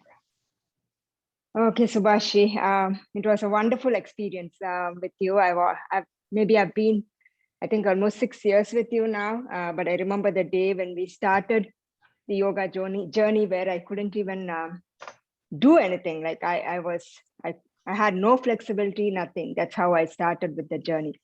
But the real transformation happened during this COVID time for me, because then I started doing yoga regularly. And every time I come to your class, there's something new I learn out of it. It's not about how much we know, it's always about learning something out of it. And we make mistakes as well. And the reason I want to come in personally to your class is anytime I make mistakes, you're there to correct it. And that's a learning thing for me. So it's been always a good experience. There's nothing I want to change about the program. The only thing I've always requested you is, now it's the summer break, but once the schools open, is there a way of us starting early? I've asked you this question for 6 years now, and I think people wouldn't even want to come in early. But that was my only thought I had, to start in a little early. So Bala even said early. I would love that. I'm with you too, Manasa, because I have a young child too. This is Anu. Early would be awesome, Subhashji. What Like time? 30 minutes earlier, like 5:30, so we can finish by 7 and then get ready for school or whatever. After that. I think I mentioned I've tried it in the past once, Mm-hmm. and people do not like it at all. Yeah. How about Yeah. anybody else have thoughts on that? Anybody else, so we can hear? I can't do it, Subhash. I mean, this is Prabhu. I am not able to do it. Yeah, you're not able to do it. I know many people will not be able to do it, Manasa. That's the question. Yeah. Yeah. Okay. Yeah. So that was one thing. But for me personally, this 1 year of doing yoga has changed a lot for me. My flexibility, actually, my hips are very, very, very tight. I have, I just can't do a sit in the yoga squat for a long time. But now, having to do yoga every day, I stopped even sitting on the table and having lunch or dinner meals. I sit on the floor and have, I try to do a lot of sitting down on the floor and stretching throughout the day. And it has benefited me in my overall fitness journey I've been doing. Yoga has been a key role in it. I've never thought yoga would make this much changes. But I'm for anybody who's doing anything physical without yoga, it's not even a point doing anything, any other physical activities, because anywhere you need that flexibility to kick in. Otherwise, it's not going to help. So thank you, Subhashi. I've searched for teachers for a very long time during this yoga journey before I met you, but I've not found a teacher who would really go into the aspects of Hatha Yoga. And you are my only teacher I've started my journey with, and I'm also continuing with it. Thank you. Thank you for your. And thank you for your help, and thank you for being a wonderful guide for us. And thank you, Subhashi. Doing a lot of my videos for YouTube. That's very nice. Yeah. Thank you. Thank you, Subhashi. All right, let's move on to Neetu.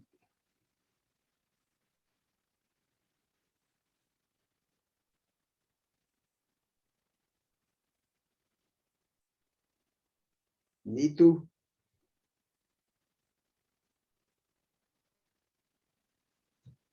Yeah, I was trying to unmute myself. I'm so sorry. Namaste and Subhashi and everyone. And you need to turn your video on also, Neetu. Oh, yeah. I'm sorry. Yeah, there you are. Yeah. Yeah. So to me, personally, it was I should say, upliftment. I was looking forward to your videos a lot. And then I looked for you. Where are you and how can I attend your classes? And I have been receiving all your emails regarding so many workshops, but I could never make it, very honestly. And even the Yoga Sutras workshop, I never could make it. I had done on my calendar still. Now that's my next agenda, and I need to attend those and the study groups as well if I'm eligible to do that. Of course. But this 21 days journey, I cannot explain in words. Here, there are certain tangible, intangible things in our life which we keep procuring. So this is the one thing which I did just for myself, running over the morning course in the morning. I managed it. Sometimes I was 8 minutes late. Sometimes I was 10 minutes late, but there was striving in me. Oh, I have to join it. I have to join it quickly. I managed it, and I long to do it. Hey, it's 6 o'clock. I have to join. So that made my beginning of the day with the running here and there. And this is something which I just did for myself and very happy about it. I did it. While I did it, there was something missing in my life. I didn't know what is that. And I think that completed most of it. One thing was that there are I'm so fascinated about our scriptures, yoga and all, and I wanted to learn. So one part is here is served. It's not everything which I learned. I definitely know about that, but that's a beginning regarding the flexibility. Oh my God, it has turned a lot. I won't say U-turn, but I managed it. And the way perseverance, you asked us to do it, hold it, hold it. I did it. So I did the Dhanurasana. I'm so happy about that. I can lift my knee up. And so far that yoga pose, that balancing pose, I didn't do the way you people are doing, but I still managed to do the other way. And I'm very happy about it and I'm very proud of myself.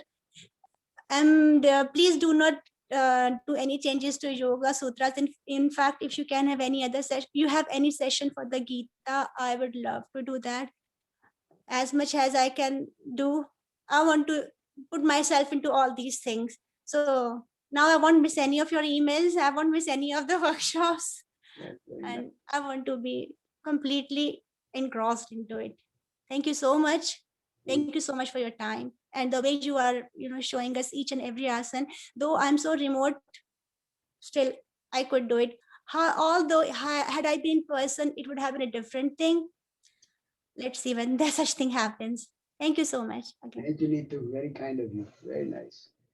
All right, let's move on to Nishant. Gora. Nishant. Thank you, Subhashi. Thank you for bringing about a positive change in my life. This is one of the two positive changes that have happened in the recent past that include physical activity. So this is the first time I've done yoga, to be honest, and I've enjoyed myself. I think I will continue with the practice and I will join your workshops on yoga in the future whenever you have them. I will also try and continue the daily practice. I know it's going to be tough without this working group. I will try and join your weekly classes if it is possible, if I'm not able to sustain it on my own. And I will see what else can be done on that front. As far as Yoga Sutras and Gita go, I have an inclination more towards Gita. I have attended some sessions on Gita part and I have enjoyed them. Yoga Sutras are very new for me. They were interesting, but my inclination at this point in time is more towards Gita part. So I might continue, delving more on that front. Very good. Yeah. Perfect.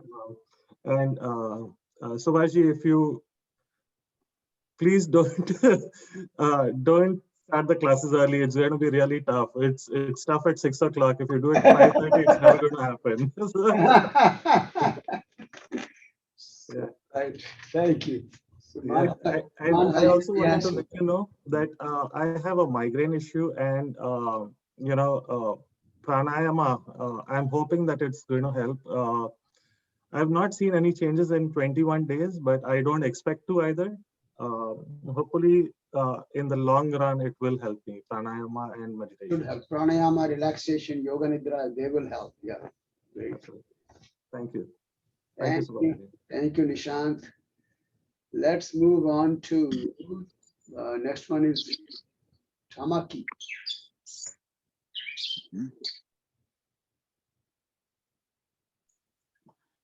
Hi, Savasi. Morning, and thank you so much. It's Tamaki in Greensboro, but originally from Japan. And I can easily say that this is the best yoga program I ever participated in. So I was so pleased that you're offering this, particularly in summer when I'm my schedule is most flexible. And I think one of the best aspects in this program is because it's so, I think somebody else said it's holistic. I mean, it's very, it integrates not just asana, but also, pranayama and then, sutra. So it's been fascinating and it's been very, very helpful. So as I said before, I have a lot of injuries, so that there's definitely certain asanas that I'm not able to do. Unfortunately, I was able to do that in the past, but I can't do like headstand, shoulder stand, even fishbowl pose, and I cannot sit on the floor, for a long time. So, but I was able to modify, and if I cannot do anything for the pose, I was doing some kind of Pilates pose, instead. So it worked really well. And I was telling my mom that I'm doing this Kapalabhati because she did Kapalabhati, back in Japan with me and with her teacher from India. So she was really, really happy. So, That's nice. I mean, it's good. It's good to see, making, anything that makes my mom happy. And and yeah, I mean, I definitely will take your yoga classes in the future, and sutra probably workshop, because I don't think I'm ready to talk about anything myself. But I was wondering, I think it's probably too much to ask, but I wonder, I think somebody else mentioned, so I wonder if you could offer a morning class just once a week. Maybe it's not, I mean, I know you've been teaching in the evening, which I will take in the future, but I just wonder, because I do like morning exercise. Morning class once a week? I don't understand. What do you mean? One morning class a week. 6 o'clock in the morning? Yeah. Or even earlier. Well, I mean, I do this, and I do these programs from time to time, but and then I have to have a little gap because I want to reestablish my own practice. Of course. So, but you're welcome to attend all these morning programs that I offer. You are talking about on Saturday, right? Yeah, I mean, but I was gonna ask you, because the class is for not just level, the beginners level, but for more advanced people. And as I said, there's some poses that I can definitely, I understand. So, but even like earlier class, but it may be just too much to ask. I just want. It's not practical, maybe. I don't know. Yeah, we'll see. Firstly, I would just add one thing, right? So now you have these videos, right? And I just started one, and it's like basically we all could do it at our own time, if it's 5:30 or 5:30 or it's 5. So I think those videos really would help. But at the end of the day, we all need to establish our own practice. Just being in a group is not going to, it helps, right? But at the end of the day, everybody needs to develop their own practice of time as well as continuity. Very good, very good. Subhashi, if I may, I think Chamaki is asking like the 3 evening classes you offer, right, during the week. Right. If you could do one of those in the morning, and we understand there will be breaks when you do the 21-day classes. Right. But if one of those 3 days could be in the morning when you're available, that would really, really help us. And I agree with Tamaki. That means like, I can get going for the day. So that's where we are coming from. Well, I'm not sure how it will work, but let me think about it, Thank you. I need peer pressure, but thank you so much. This is just by far the best yoga experience I ever had in my life. So thank you. I cannot thank you enough. It's wonderful. Very nice of you, Tamaki. Thank you. All right, let's move on to Prabhu. Hello, good morning, Subhashi. Good morning, everyone. I have been attending Subhashi's classes for the last few years, and this year I have signed to attend all the morning sessions. So I have been uh, attending for the last 6 months, and in between also I'm able to use Subhashji's videos and keep continuing. Mostly I was able to uh, do the practice. For the last 6 months, I've maybe missed 1 or 2 weeks, but I was able to sustain it this year. That's good. Uh, and one more thing is, what I have seen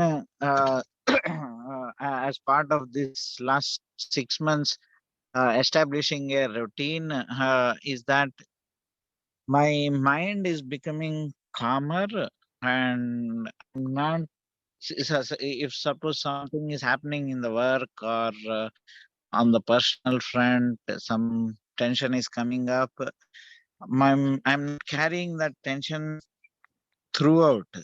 I am seeing that I'm able to offload when I don't want to think about that particular aspect, and I'm able to continue other works also instead of continuously thinking on the same thing.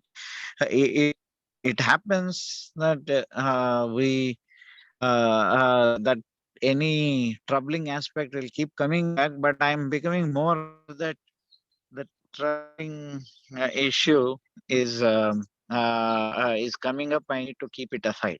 So that much awareness I'm slowly developing. So which is nothing but a direct consequence of your classes, Subhash. That Thank you. we are very very thankful to what you are doing for us, and I'm really happy to be part of this family. Thank you. Thank you Yeah, so much, Prabhu. Where's Sovana? yeah. Sumana, yeah, my mother just now called.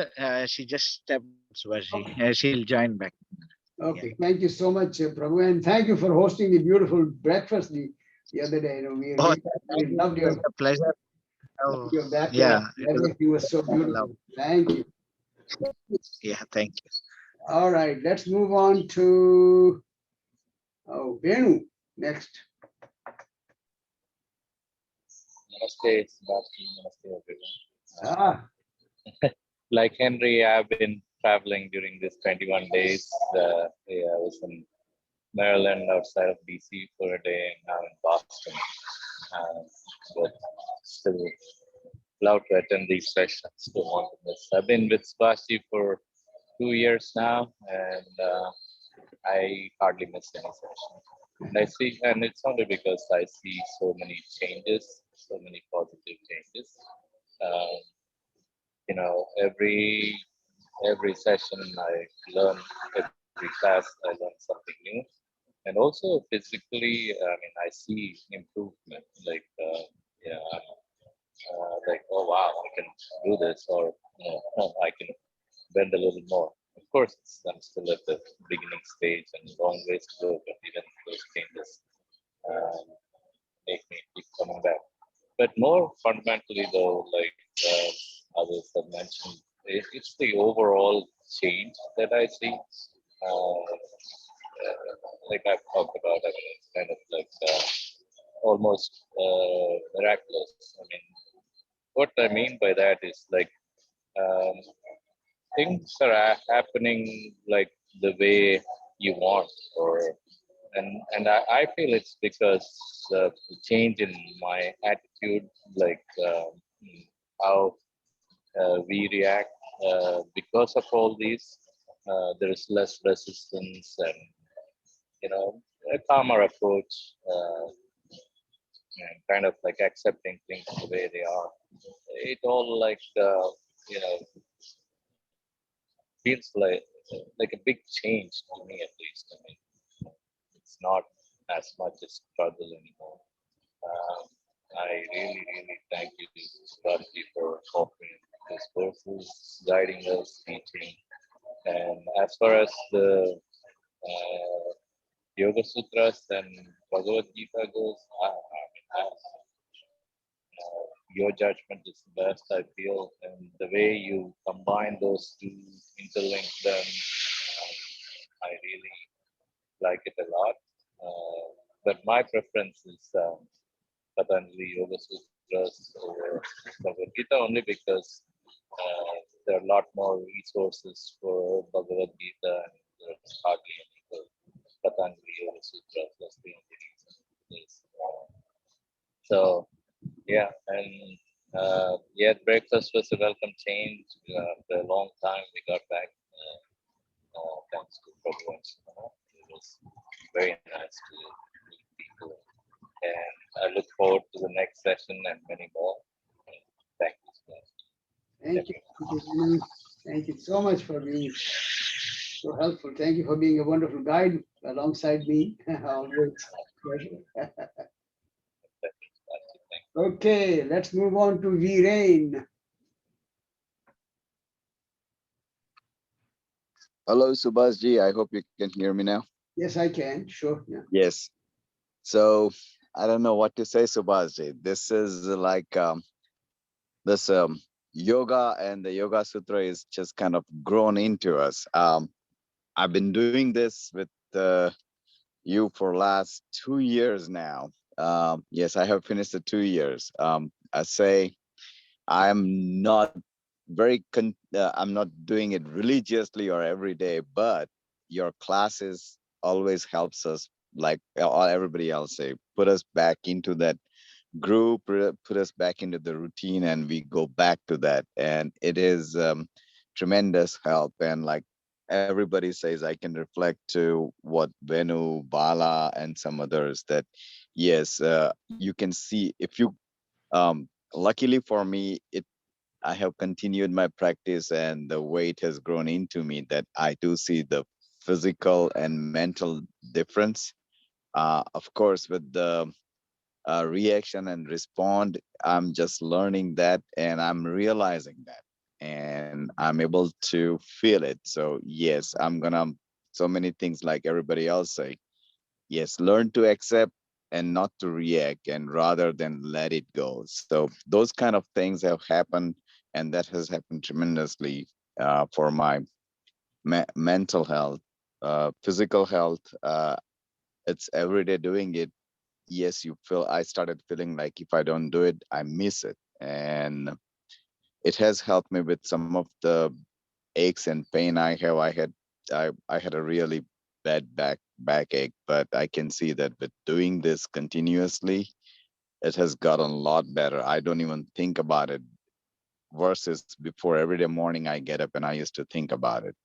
Um, as far as I heard so many people here say that waking up is a problem, but Subhasji, I from personal experience, if I continue this journey now, I normally people won't, I won't even need the alarm to get up in the morning. And by all means, when I started this yoga with you initially, that's exactly what I was telling Chet now, that I don't think I can get up in the morning. And now I don't even need any alarm and I look forward to it. As a matter of fact, I get up, and as you mentioned in some of the thing that yes, I want to get up and do the yoga. So that's like I'm looking forward to it. And thank you for uh, being here. And yes, personal when we do your classes personally, it's a lot of energy and a lot of the group energy. And I'm looking forward to it. Maybe one day I'll come back to your home and join with Venu and Mansa and them and go back into that old group. But yoga has not only given me the new sense, but also given me so many new friends, and it's very great journey, great experience, and I want to continue. And thank you for doing this class so often and bringing us back to the route when we steer off the path. So, and Subhasji,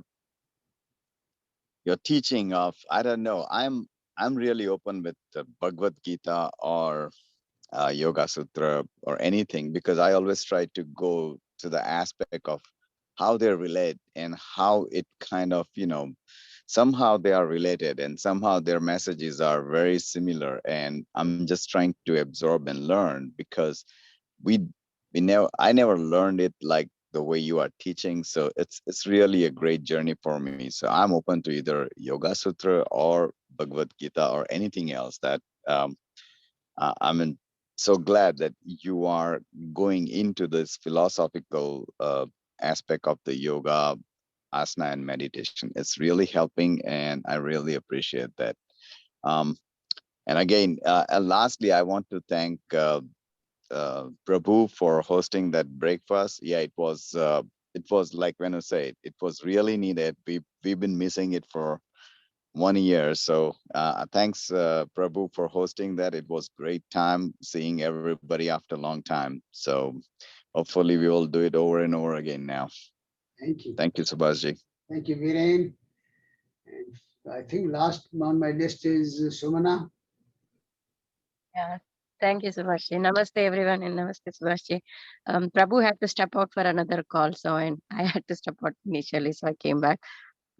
So yeah, thanks, Virenji, and it was our pleasure to have you all here after a long time. The yoga group got to meet again, so that was wonderful, and thanks to all who came and who had a good time here with us. And Yes, thank you too, because I forgot. I thought you were gone off the call, but yes, you and Prabhu, it was awesome. Awesome. Thank you so much. yeah, thank you. Yeah, so regarding the 21-day yoga program, as always, it's always making a better version of ourselves after the class. So after the session, and we look forward to doing this more and more. And I enjoyed like the different aspects of each day, something different that you focus on, like the core, upper body, and the abdomen region, and all those things. So it was wonderful to kind of flex different parts of the body each day. And we never kind of like, I think this time I really like the like the importance of the upper body strength too. So as we are getting older, I think it's important for us to maintain that upper body strength. So that was really good, and I want to continue doing it. And your videos, Subhashi, like you have another way of sharing your videos also, right, other than the app thing, the Geneva app. So if there's other way to share also, that will be good, so it's easily accessible. We don't have to download an app for that. That was just, I wanted to ask that. I'll send you an email. Send me an email. Yeah, sure. Absolutely. And then the nutrition thing was also very good to have a guest speaker in between. I think the guest speaker idea is good. Maybe every 21 days yoga session we can have a guest speaker. That will be nice. That'd be nice. Yeah, good. Yeah. And then, yeah, like many all good things to say only. And another thing I wanted to say is like the group actually, everybody in the group inspires each other. That is so wonderful when we do it in a group session. So that's the reason we want to come back again and again to do with the group. And while in the meanwhile, we want to establish our own routine with the help of these videos, but it's always good to get back into the session with along with everybody, especially like watching people who are there with the studio. Venu and Manasa have been very helpful. It was very inspiring to watch them do. Yeah. Very nice. And thanks, Subhashji, for everything you're doing for us. Thank you so much. Thank you. All right. Thank you, Sumana, and thank you, everyone. Did I miss anybody? Or anybody want to add anything last moment? Subhashi, what is that app? Geneva. Jiva. I've sent you the links a couple of times, so you can just yeah. All right. And you told in the beginning also about something. There was something else you mentioned in the morning that you have to register for. That's the same thing, Geneva. Yeah, platform. That's the platform. Yeah, register for it. You'll be able to access all the videos there. Okay. All right, then all I can say is, everyone very much. I truly appreciate your participation and all your nice, beautiful feedback. It's good to see that most of you seem to have really enjoyed this program and benefited from it, and hope to continue to see you.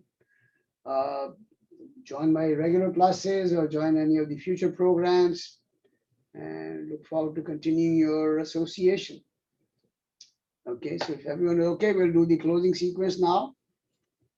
So Subhashi, one last thing. I'm sorry, but do you want to kind of mention about your retreat, or you're still working on it?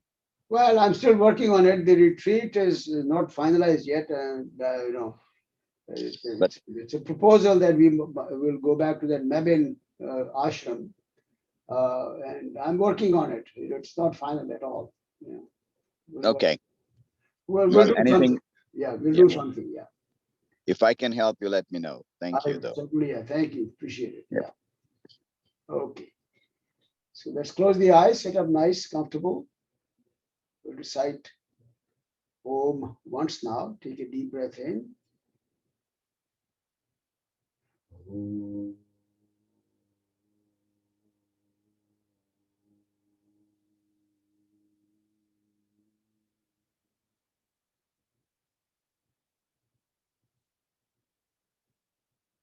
Join the palms together, closing Shanti mantra. Inhale. Om Asato Ma Sadgamaya Tamaso Ma Jyotirgamaya Mrityorma Amritam Gamaya. Om Shanti Shanti Shanti. Lead me from unreal to the real, darkness to light, and from the fear of death to the knowledge of immortality. Peace, peace, peace. Rub the palms briskly, making a cup over the eyes, just relaxing the eyes for a moment.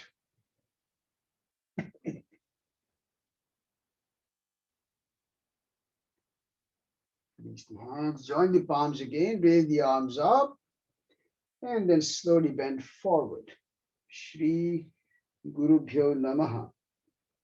With deep respect and gratitude, I bow down to all my teachers, all my gurus. Subhashi Gurubhyo Namaha. आपके लिए. That's very sweet of you. Okay, so before I conclude, I always like to say, if you like the program, please recommend it to your friends and neighbors. If you don't like something, don't mention it to anybody. Just talk to me. All right. Next objective is to bring the family, kids and husband. Absolutely, yes. Bring your family, spouses, or whatever. Okay, all right. So we'll say goodbye. Thank you all so much. We'll look forward to seeing you very soon. Namaste. Thank you, Subhashi. Thank you, Subhashi. Everyone. Have a good one, everyone. Take care, everybody. Thank you, Subhashi. Thank you. Manasa, thank you. Thank you. Thank you, Subhashi. Bye. All right, let me end this session.